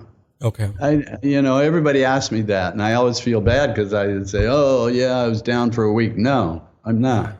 Okay. So now, I think there was. Let's try to change the tone a little bit here. You were at. Seems like you did blend in one of the Rouhani tribes when you were wearing only an underwear. Oh, I saw that picture. Do you want to share that story if you could? Oh, that would be a little fun one. I was being the host for a series on Discovery Channel called Trailblazers, and they wanted to follow me into different places as I found the different shaman I was interviewing. Yeah. And one of them was in the Rouhani tribe in Ecuador, in the Amazon. Yeah. And so anyway, there's a crew of 4 people. There's a cameraman, a sound man, myself, and a director. Okay. And we're to go down into the Amazon and go into the Rouhani tribe, kind of a remote tribe, and find the Amazon. And I've done all the research, and we're going to go down in there. So I take off with the sound man on a flight, and the cameraman and the director were on another flight. So we land in Quito, Ecuador, and to wait for the other 2 to come the next day. Yeah. And that night, all the volcanoes blow up in and around Quito and cover the whole place with about 6 inches of ash. And so they couldn't come in. So we were stuck there another 2 days without anything to do or shoot. So we went up to a village up in the Andes. And this wasn't a shaman. This was what they call a curandero. And we decided we would just film a curandero doing their work. Okay. And so we went to this town, Otavalo, and found this kid on the street and said, do you go to any of the curanderos around here? And he said, yeah, I go to this guy by the name of David. And if we pay for a limpia or a cleaning or one of their ceremonies, will you go and do it if we can film it? He said, sure, I'd love to. And so he takes us to his curandero, and we get there. Yeah. And this guy looks at both of us, and he said, I can't do it on you, pointing to this kid we found. Okay. I need to do it on you. I mean, obviously, he knows I have the money, right? This And so Cliff, the sound guy, had a camera. Yeah. And he said, yeah, let's go for it. And said, okay. So he took me through this ceremony, which had me stripped down to my underpants. First, he beat me with stinging nettle. Uh-oh. Okay. All over my body. Then he took mouthfuls of 100% alcohol. By the way, he sent us out to get the 100 proof alcohol. Ooh. Or 200 proof, whatever it was. And he took that into his mouth, held a candle out in front of him, and you saw the flames coming all over me, burned all the hair off my arms. And so anyway, all for the sake of this film, I became the guy getting this limpia done. That was that scene. That was okay. Any other fun moments you had? Any part of your travel? Whether it's Tibet, Dharamsala, or whatever. Oh God, there's a lot of fun moments. Funny, oh geez.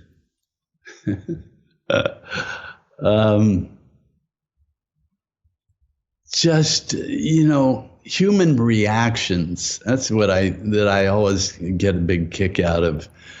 Something happens and somebody's playing a joke on somebody else. I mean the humor that goes around. I had one instance where I was in Irian Jaya, which is the primitive side of Papua New Guinea. It's the Indonesian half, and it's now known as West Papua.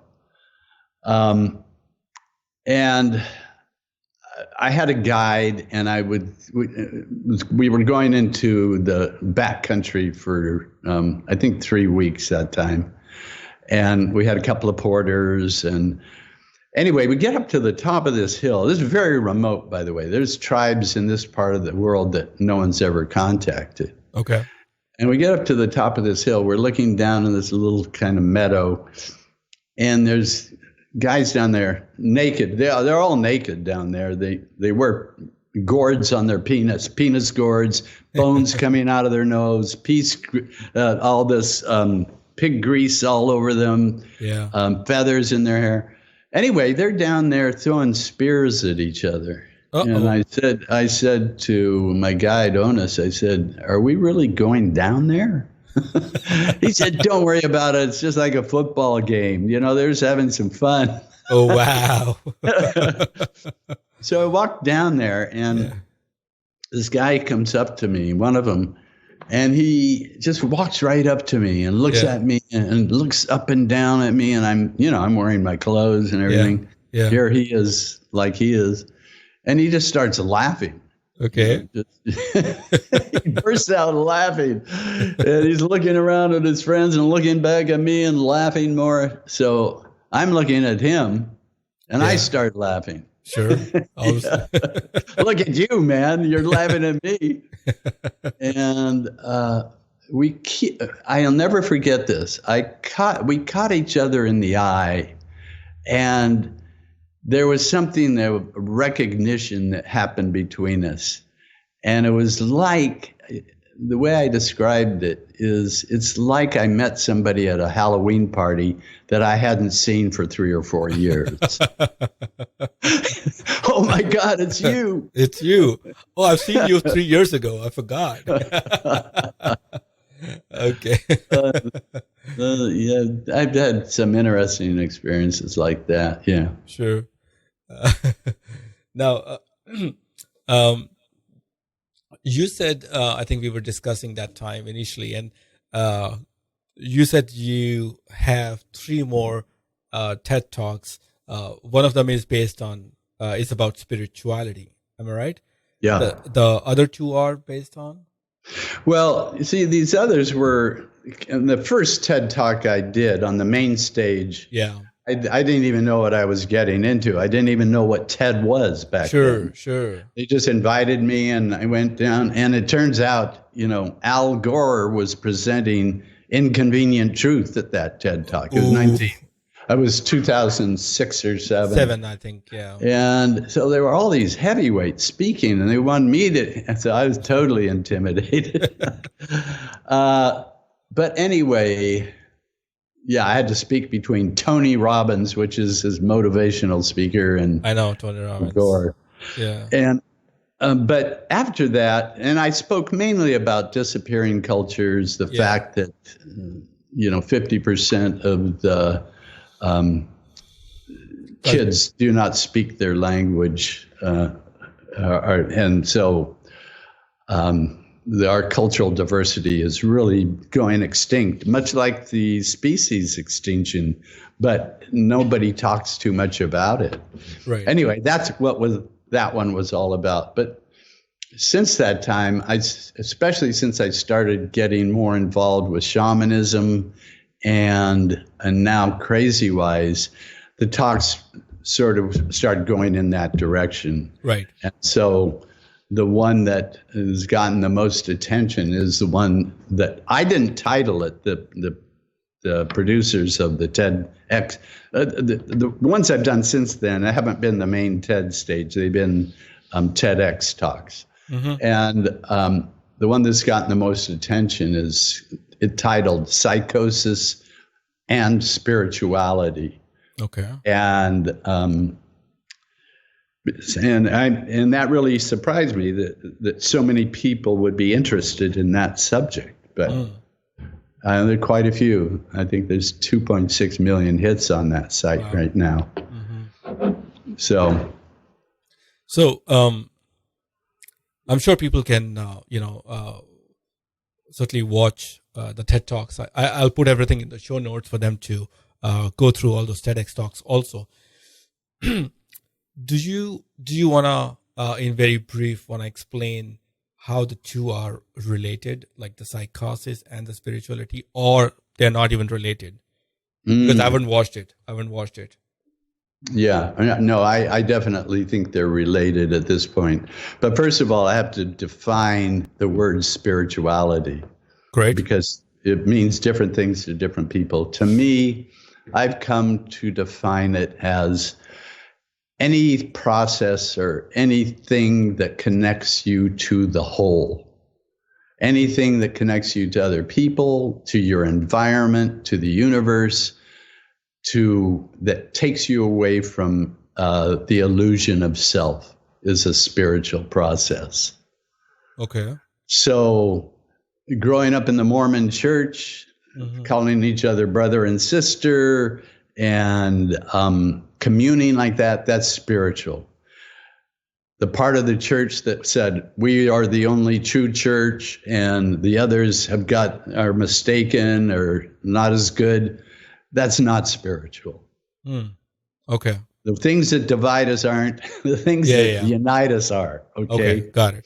That's the way I use the term spiritual. Okay.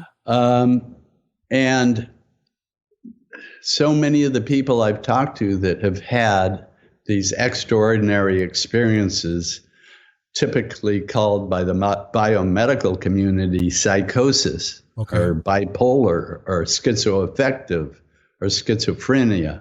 Yeah. So many of those experiences in the beginning, when you talk to people that talk about what it was like in the very beginning, before they got frightened, if there was a stage before they got frightened, they talk about this sense of unity, sense of oneness that comes over them, feeling ultra connected, and they struggle with trying to explain it because there's no language for it. We haven't got a language for this, and so they say things like, I felt like I was everything, but yet I was nothing, or my ego boundaries disappeared, and if somebody says that to you, what does that feel like? I've never had my ego boundaries disappear. Right, so I got you. But anyway, I hear that over and over again. Okay. So, I mean, people call us all the time after they see this film and say, thank you so much for reframing what I went through, because I was told I was sick and, I could never recover.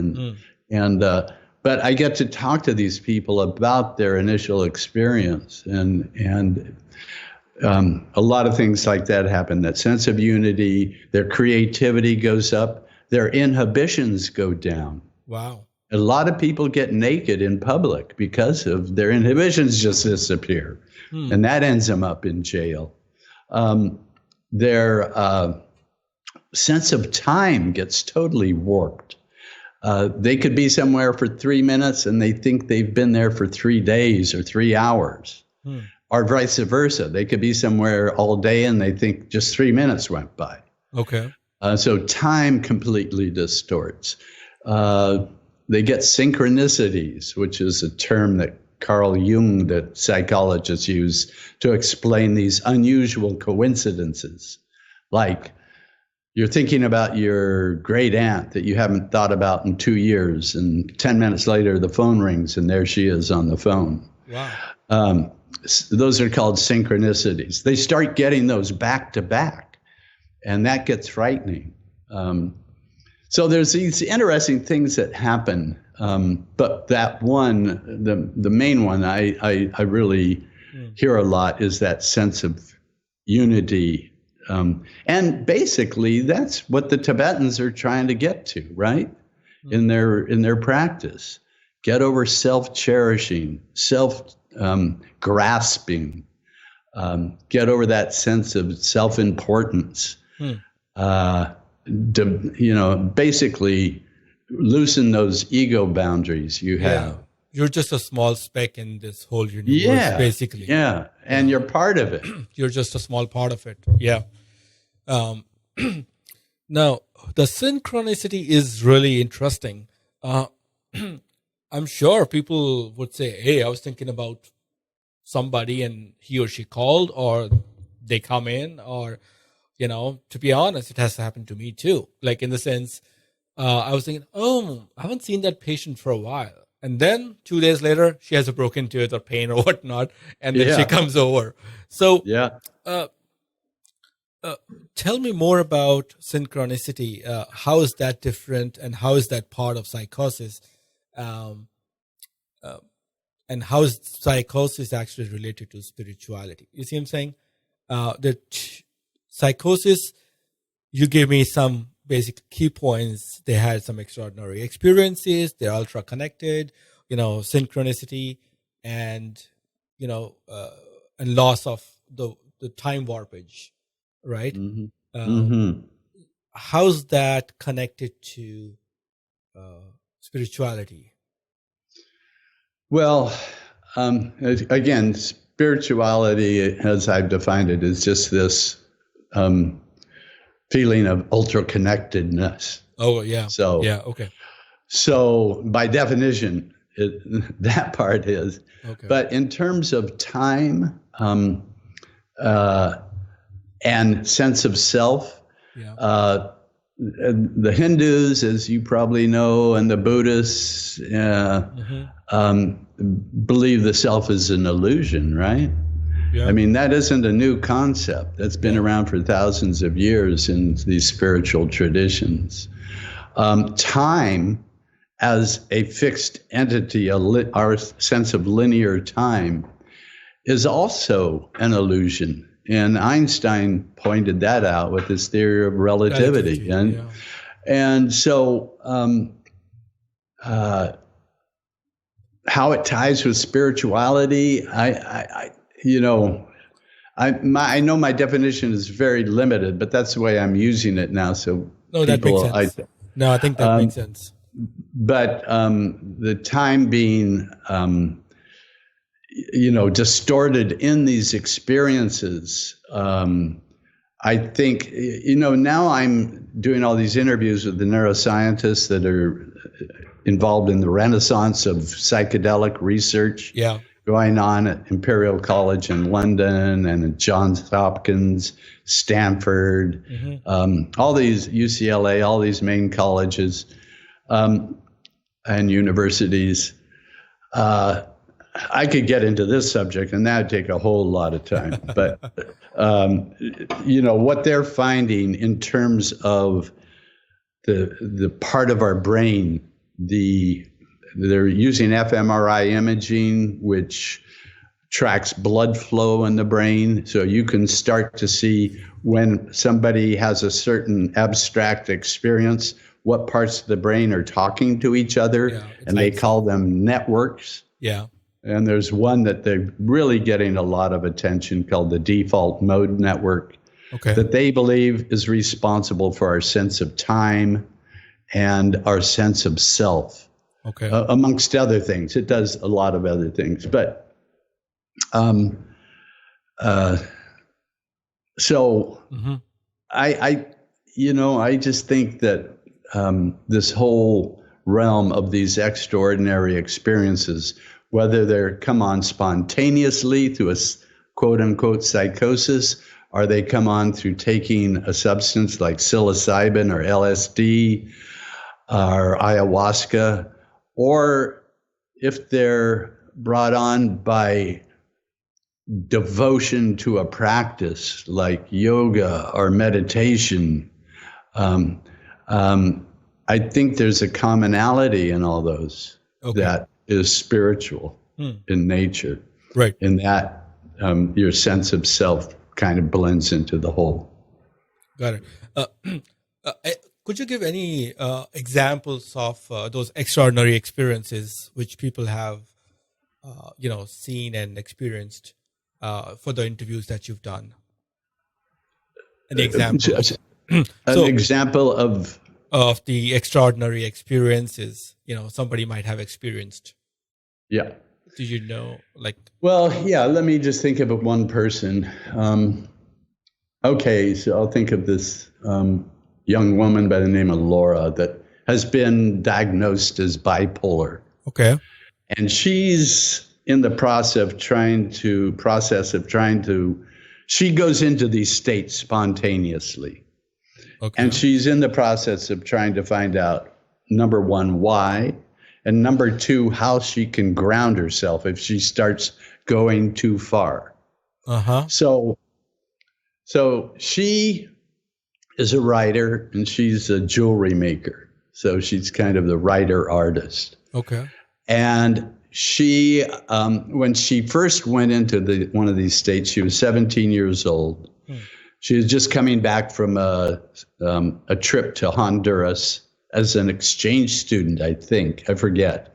Okay. But anyway, she was down there with kids her age. She came back. She was also taking mefloquine, which is for malaria. So it's prophylactic for malaria. Chloroquine. And it's known for giving sort of bad dreams and even some psychosis experiences. Oh, okay. But anyway, I think she was taking that. She was taking a medication. That's what I assumed it was. So she goes into her first break when she's flying home to meet her parents. Okay. And she goes into this sense of oneness and unity. And it is the most beautiful thing she's ever experienced. In her way of experiencing it, she says, it was like falling in love. It was like somebody turned up the volume on all my senses. Everything looked a little bit more bright. The colors all looked brighter. The sounds were crisper. I could feel things at a level I'd never felt them before. And she said that it was almost taking the feeling of falling in love, that euphoric feeling, and turning up the volume on it way up. Wow. That's the feeling she got at first. And so she gets home and she said, I also had this feeling of interconnectedness and oneness. Like I knew this thing now and I had to go out and tell everybody because I needed to save the world, she said. Wow. Okay. So she gets home and she starts talking to her parents and they get totally frightened because she's gone nuts in their mind. She's left this reality. Yeah. And quite frankly, that is what sends most people into psychosis, what we call psychosis, where it becomes very distressing and hurtful and difficult to deal with, is the reaction of the people around the person when they're trying to explain it. And it's especially the people that love them the most that get the most frightened. Right. The parents, the lovers, the partner, the best friends, they all of a sudden, whoa, this person is no longer in my reality. Yeah. And you're losing the person, basically. And they get frightened. And so your senses are all tuned up, so you get frightened. You pick up their fear. You can sense it. And like Laura said, she said, um, I was trying to explain this to him, but no one was getting it. And, I feel so connected in it, but, they're not getting it. Something's wrong. Got it. And that's when she started getting into the negative part of the whole experience. Now, we've been using this word shamanism and healer. And as a matter of fact, I think for the movie, they said from the Zambu tribe, Sekulan, the first lady, she has become a respected healer and predictor. That was the word used. Now, what does a healer mean? I mean, do I go to them and they would heal me of my pain or my fever or, So what is healer actually would mean in this regard, Yeah. In Sekulan's case, she is a predictor. She's known for her visionary abilities, seeing things outside of time, so to speak. She can see things that are going to happen in the future. Oh, wow. She's famous for that in the Samburu tribe. She's also a healer, but the healers, I've thought about it often in terms of how they are effective in their work. And part of it, I'm sure, is placebo. Okay. They're known as being these powerful people with extraordinary abilities. Yeah. And so when somebody goes to them, and by the way, most of the people in these communities I visit are believing in spirit energy that's in everything. There's spirits in the mountains, there's spirits in the rivers and the forests, and they're in touch with ancestor spirits, their ancestors. And these shaman are like the Kutan in Tibet. Right. Are known for their ability to contact these spirit entities. Okay. And get information from them and bring that information on what it's going to take to heal back to the person. So that's kind of what they're doing. And, they work in different ways. There's a lot of them in the Philippines that used to, by sleight of hand, reach into somebody and have some blood hidden in their hand, pull out like they pulled out a tumor or something, and said, here's a tumor I just pulled out. But that has an amazing placebo effect. And that's the thing that we tried to bring out in Crazy Wise about somebody in psychosis, especially. Most of these things happen before you're 24 years old. Yes, I remember. They happen to young people. Yeah. And so if you're 20 years old and you've gone off the rails because you've gotten a bad grade while you're away at college for the first time, or your girlfriend or boyfriend dumps you, and you go into one of these states, right, and you go to the doctor, and the doctor says, unfortunately, you've got a brain problem, a defective brain right now. You've got a chemical imbalance of your brain. Right. And we're going to rebalance it with these chemicals to try and get you back to normal. And basically what they are is downers. They tamp down your emotions if you're really up. Right. But just the placebo effect of, going to an expert who's telling you have this incurable defect in your brain that has to be managed with a lifetime of medications is in itself very self-fulfilling and damaging. And what a shaman kid is told when they go to their elders with that same issue is, you've got a very special sensitivity. Yeah, it's difficult, but you can learn to manage it. And we're going to give you somebody to help you do that, an older shaman that's been through it. Right. They know about it. and they're going to help you go through this and bring you through this initiation. And once you do that, you're going to be valuable to us. We'll use. So the person is given a positive framework about what's going on, and told that they're going to have meaning and purpose when they come out the other side. And that's quite the opposite of what we're giving people that go in for a diagnosis in our culture. Yeah, but I was actually, I was very proud that I was watching your movie. So I, went on Twitter, and talking all about it, or maybe I wanted some likes myself, just like on Facebook. So one of these guys come up to me and he tweeted to me, I forgot his name. And he said, doctors as if they know everything, basically he was referring to, multi-drugs regimen, which is given to psychosis patients, bipolar patients and so on. And that got me thinking, because I'm partly related to a medical word, being a dentist.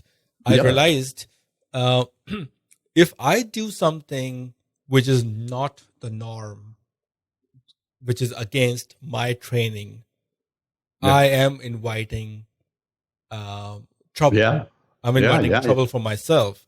Right. So I wanted him to understand, and even the public to understand, maybe the doctors understand what's going on, but they are also shackled in a way to go with the norm.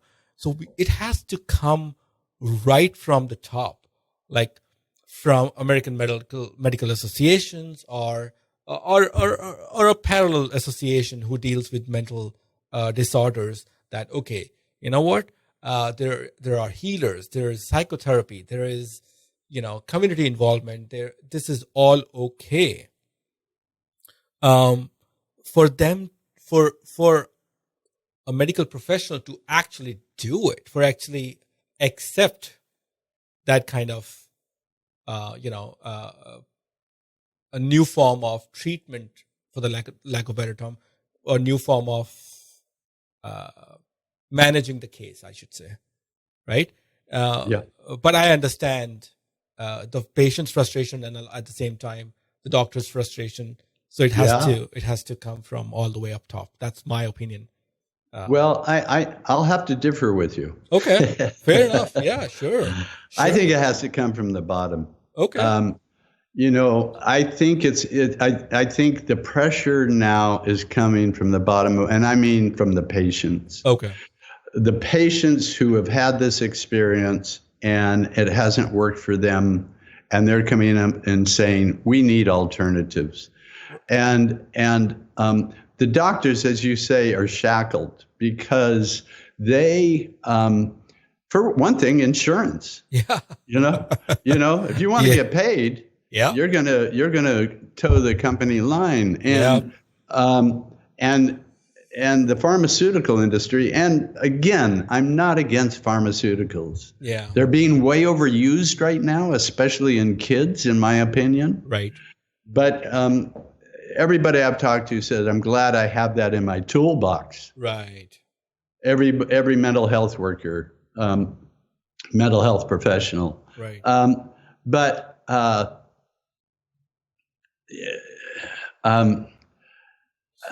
I lost my train of thought. Well, you were talking about that it has to come from the bottom. Yeah.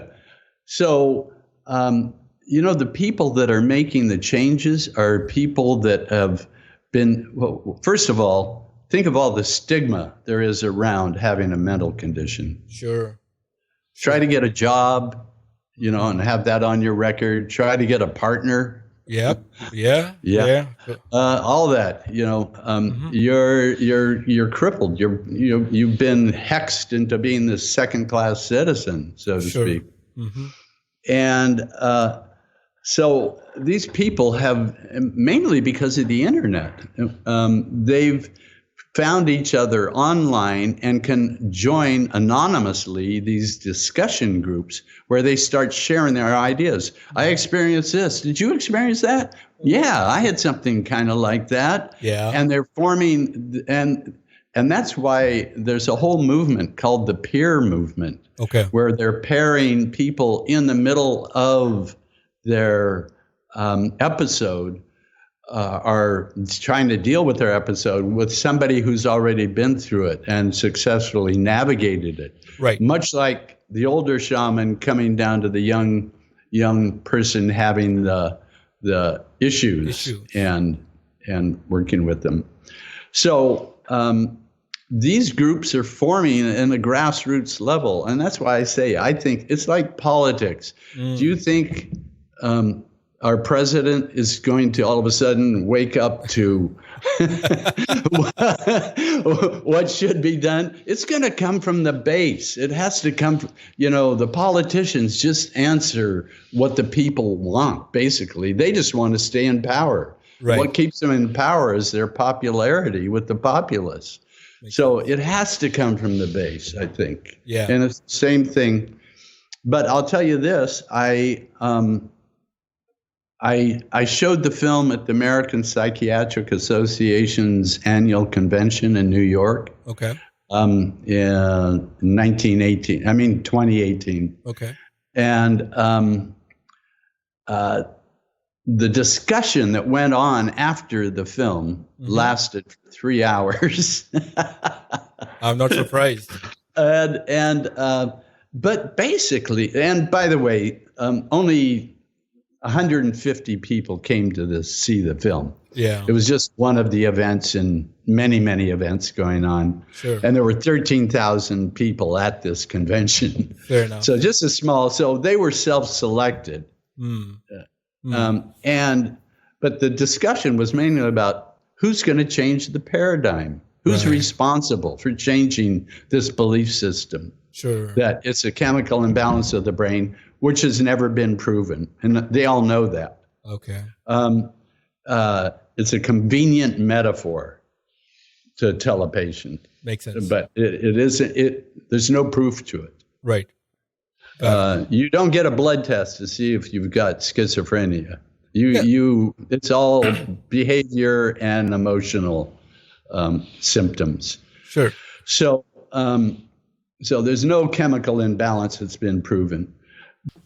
It was a perfect time because we were, I think, segueing into Tim Ferriss questions. So these are the questions which Tim Ferriss asks himself to his own guests. And I find them to be pretty valuable to know the guest, Okay. Great. You can take as much time as you want. You can, breeze through or whatever you like. Okay. Yeah.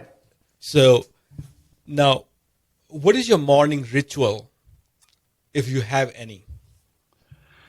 Yeah. When I'm home, when I'm on the road, it all falls apart.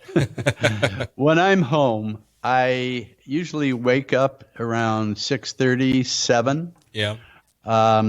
I get up and I meditate first. Okay.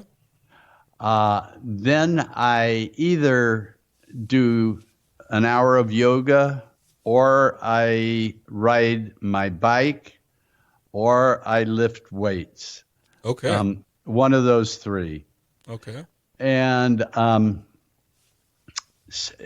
then I come back and eat breakfast. Okay. And I live on an island, and I ride my bike around the island. Okay. And so I come back and eat my breakfast. So that's my morning ritual.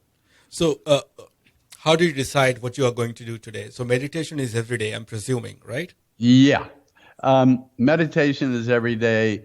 I've started, when I do yoga, sometimes I'll skip my meditation because I consider yoga a meditative practice. Got it. It's it gets you to be in the present while you're thinking about the positions you're in. Yeah. But I usually do meditation first or yoga first, and then I will either ride my bike or lift weights. Okay. Now, how do you do meditation? Do you use a guided meditation? I usually do it to some sort of sounds. I have this one where I just follow my breath, but it's a bong that goes so it's like gets you down to like 6 breaths a minute, I think it is. Okay. And that's where it's supposed to work on your coherence. So I use that, the gong. I also use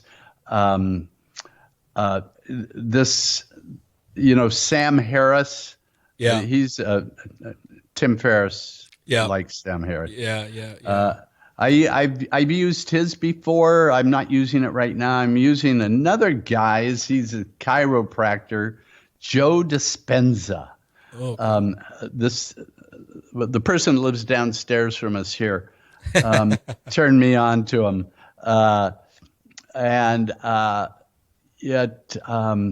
I told you a little bit about it. One of them is Blessings of the Energy Centers. Okay. He calls it. Okay. He starts with the root chakra, works all the way up, and you're basically blessing those centers with higher vibrations of thoughts of, I think of it, people I love and people that love me, and the gratitude I have for the marvelous life I've had and am having, and just my sense of joy for being alive. And I infuse every center with that. And that's his meditation. And I like that one. Okay. I've only been doing it a month or two. Okay. So I experiment with different things in that realm. Sure. And also try to stay more present during the day, during my times when I start wandering a bit. And regarding bike, seems like you've been biking forever, right? Yeah. So do you have any advice for somebody stupid like me who bought the bike but never rode? And for me, I bought a bike, but I couldn't ride a lot because I couldn't really enjoy biking. So how would you recommend somebody to start with biking? Well, the reason I bike is because I don't want to blow out my knees. I'm 77 years old, so my knees are important to me. Sure. And my wife runs, and she's run marathons, and I'm not into running. I just don't want to beat myself up like that. So biking. And I don't like swimming. I don't like getting in a chlorinated pool. That leaves me with a low impact type of thing in biking. But I've injured myself several times in biking. One, I've chipped a bunch of teeth, and I've got a shoulder that's broken because of it. But at the same time, I still have my knees. Got it. I'm pretty active. I'm very active actually, and I don't want to be immobile. Well, you are 77 and you look pretty good for 77, What other activities do you do apart from these 4: meditation, yoga? Yeah, in terms of staying in shape and, discipline to take care of myself. That's it. Brushing my teeth. Eating, I'm not a vegan, but I'm close to it. I don't eat much meat. I do eat a lot of salmon. We live up in the Northwest, and it's available to us. Yeah. So I eat a pretty good diet. My wife's a great cook, and we eat really well. Yeah. And that's it. Okay. I try to get good sleep. I'm not the best sleeper in the world. I wake up in the middle of the night. Okay. And sometimes have to read myself back to sleep. Yeah, me too. I think I was too excited today, and usually I don't get up in the middle of the night. But 3:30, I got up. I was like, I have an interview with Dr. Phil today. I was like probably way too excited. Somebody of your caliber, basically a TED speaker. This is the first time for my podcast, right? Oh, okay. So it's a big deal for me, and thank you for coming, by the way. Yeah, my pleasure. Now, the most gifted book you have given, if any. The most gifted books. Any book have you gifted? that I gift. You know, I don't gift that many books. Okay. I tell people things I've read that really excite me. Okay. My last one was gifted to me. So, so that tells you a little bit about myself. It was a book called Meta Modern. Meta Modern. Okay. Yeah, and it's all about the phases of human evolution, like the pre-industrial times. It's called indigenous times, then the pre-industrial agricultural period, then the modern period, then the postmodern period. Now we're starting to enter the meta-modern. Okay. And basically, it's a great book. I really opened me. I didn't even know what postmodern meant, really, to tell you the truth. Yeah. And it's really just a deconstruction of the modern beliefs. Okay. And looking at them and realizing that a lot of our beliefs are contextual. It depends on the context of what your culture says determines your beliefs. But anyway, meta-modern is going back and picking up the things that serve the human condition that we've sort of discarded. So it really appealed to me because, our brains evolved over 200,000 years while we were hunter-gatherers, right. Basically. Mm-hmm. And we lived that kind of lifestyle in these small, under 50 inhabitant communities. Right. And so our brains need that type of socialness. Sure. And that type of lifestyle that's heavily connected to nature, that's very social and taking care of one another. The things I was talking about in the beginning. Right. Mm-hmm. Anyway, that's meta-modern, picking up on the things. And now we live in these nation states, and we got to learn how to adapt what our needs are to that kind of an environment. We can't go back living in 30-member groups out in the forest. Right. So what are the things that allowed us to build nation states? And that's common belief systems, common gods, so to speak. We built one around an economy and money, but is that all we need to take it to the next step, which is a global community to solve the problems we have to solve, like climate change and terrorism and all those global issues? How are we going to build a belief system to bring us together at that level? So that's a book about that, and I really enjoyed it. So I've recommended that a lot to people. Sure.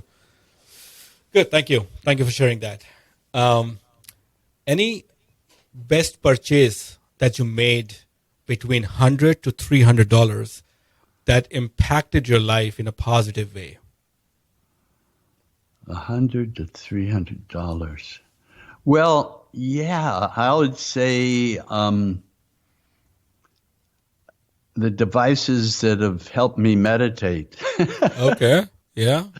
And the podcasts are the not like Sam Harris's piece and Joe Dispenza's, and I forget the guy that gave me the gong.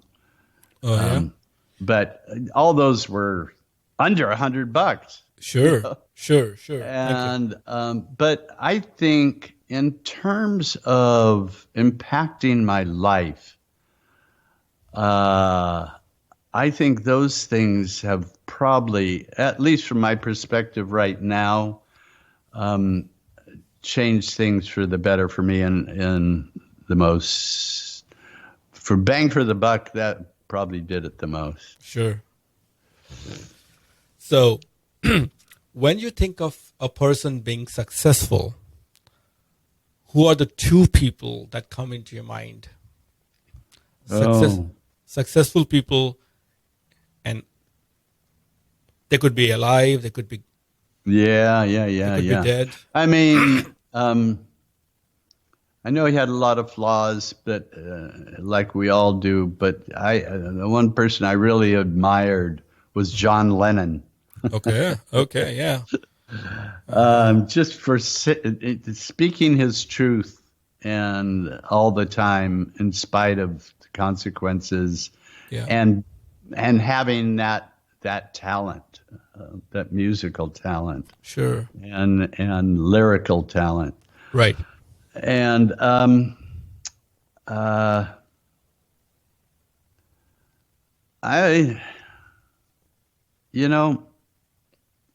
the Dalai Lama. Okay. He has influenced me so much as just a person who is a leader and sticks to principle in spite of everything going on. I mean, he has to hold back the young people in Tibet. They want to riot. They've had it. Yeah. In fact, they essentially burned down Lhasa right before the Beijing Olympics. And because it's a Chinese city now. Yeah. And they've got spies in the monasteries and everything like that. So, and he threatened to quit unless they stopped taking that path. Wow. So they all pulled back. But, he really sticks to principle. And I really admire that. And he's admired by his people more than any politician we've ever had, right. than we've ever admired, any leader or anything. And he isn't in it for becoming more popular or becoming more admired. So anyway, Dalai Lama. Got it. Thank you. What do people never ask you that you wish they did? Oh, geez. These are hard questions. Thank you, Tim Ferriss.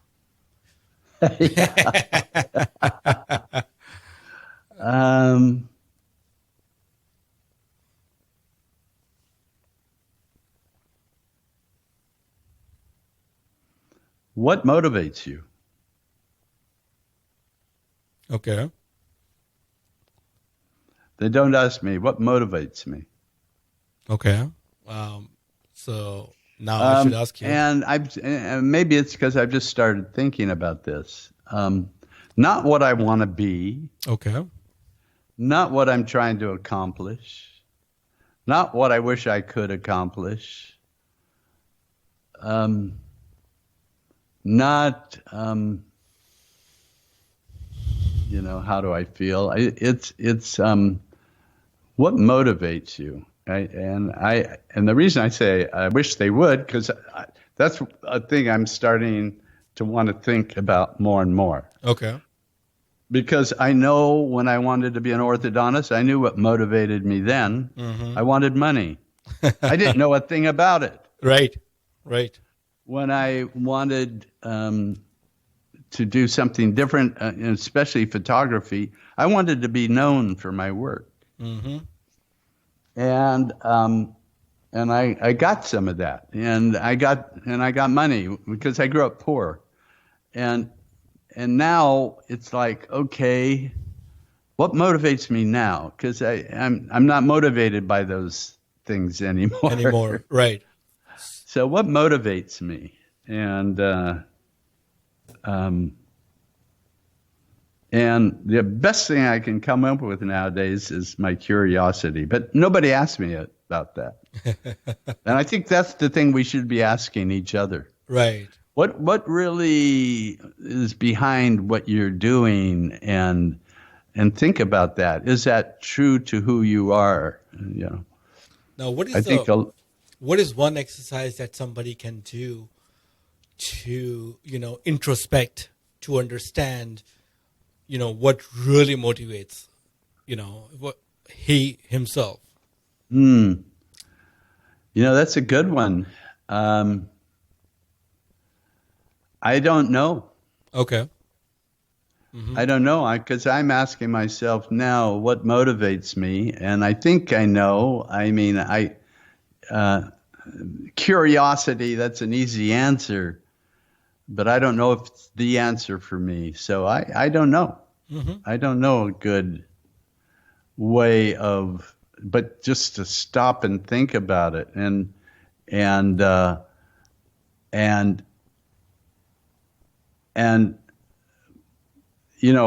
could have saved myself a lot of trouble as a kid if I realized that, just wanting more money and that's the total motivation isn't good enough. That's not a good enough reason for doing something or taking a path, or just wanting to be famous isn't a good reason. It's what our culture really values, and but that's not a good enough reason. They're not really core. They're not things that that your soul is crying out to do. Right. How are you introspecting these days? What is your ritual? Are you writing? Are you meditating? I mean, you are meditating, but what I'm saying is, how are you talking to yourself, introspecting what motivates you? Yeah, very good question. Is that a Tim Ferriss question? No, this is follow up. I think that's a good one. How am I? How are you doing it right now? Like in your life at this stage? Introspecting to find out my motivation. Right. At this stage, you yourself. Yeah. I just started thinking about it. Okay. There was a kid on a podcast I listened to that my wife turned me on to. Who's that? And I say a kid. He's a young guy out of Harvard. He's now a professor at Harvard. Sure. And he wrote a book called Dark Horse. Okay. And it's all about this, finding your motivation, and the people that are truly happy with what they're doing and successful. And that only accounts to about 13% of our population that are happy and successful. The rest of us either are just tolerating our jobs or absolutely hate our jobs. Right. No, completely. So, but anyway, he's talking a lot about that. We need to start doing that in early education. And it really struck a chord with me. Here I am at 77 thinking, okay, let me start thinking about what I should have thought about when I was 10. Well, so I think I just dug up his name, Todd Rose. Yeah, first name is Todd. Yeah, Todd Rose. Okay. Yeah. For people who are he listening. was on Dax Shepard had him on, if you want to listen to his podcast. Okay, Dax Shepard. Dax Shepard does his podcast with, he's an actor married to another actress. So he's sort of well-known that way. Yeah. But he has his podcast called Armchair Expert. Okay. And it's long form, so you might enjoy it. Sure. Any other podcast that you listen to?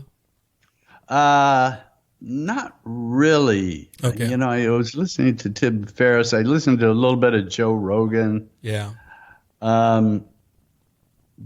But not really. Okay. I'm not a big connoisseur of podcasts, but I do like the form. I mean, it's great. Mm-hmm. Thank you. So, if you could go back in your career or life and change one decision, what would that be? One decision. Yep. Yeah. I think it would be It's hard to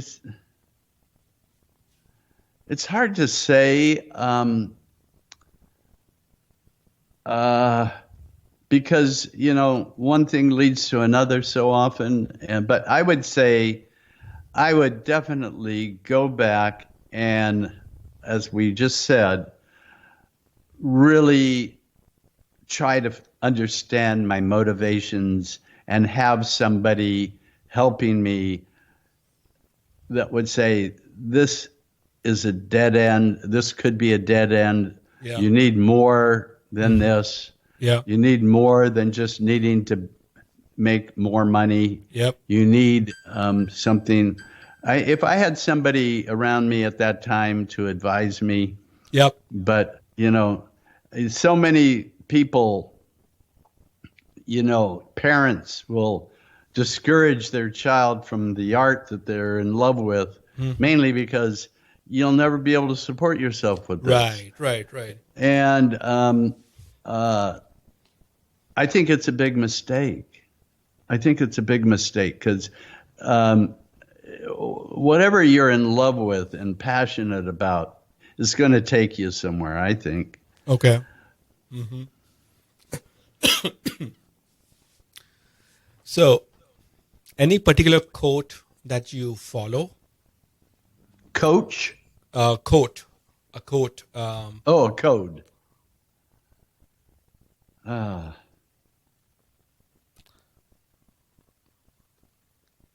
Or let me twist this a little bit. So, if you have a giant billboard such that you could display a great message or a quote for everyone to follow, right? Of course, not about your company or your podcast. Yeah. What would you like to tell people? I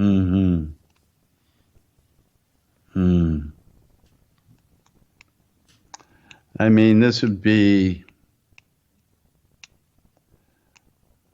love yourself. I think all health comes from that. And it's a very deep one. It's like not an easy one to really successfully accomplish. But it's very trite and it's very cliche in a way. But I think it's one of the. It's maybe because I've had a difficulty doing that in my life. Right. But I think I talk to so many dentists, right? I mean, my friends are dentists. Most of them are dentists. And, I don't want to say all of them or most of them. I cannot say anything about them, what they think. But many of them actually are annoyed of dentistry. Annoyed? Yeah. They don't like it. Yeah, they don't like it. They just don't want to do it. They're just doing it because they spend, 4 years, 5 years, 6 years in dentistry. They made a living out of it. It's respectful, people, respect them. But they're miserable in a way. But I think your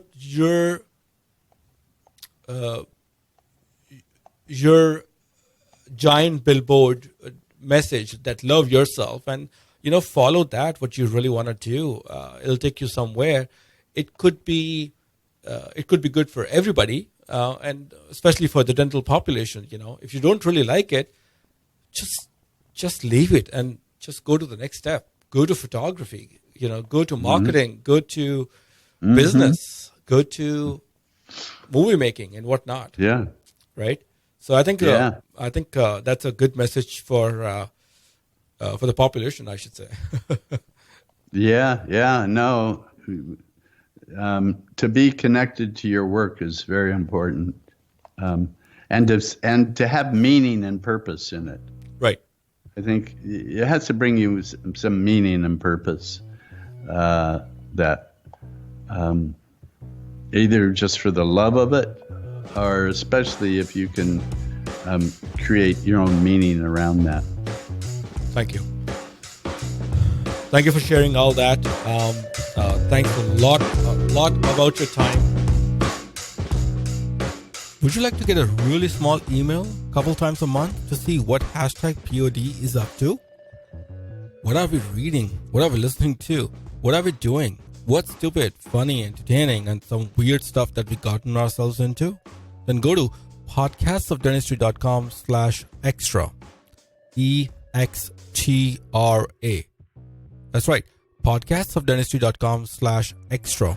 And you will get a really small email from us to give you that little extra kick and keep you busy exploring the world we travel. You can also find us on Facebook at podcastsofdentistry.com/Facebook. Thank you for listening. Hashtag POD. And I'll see you inside.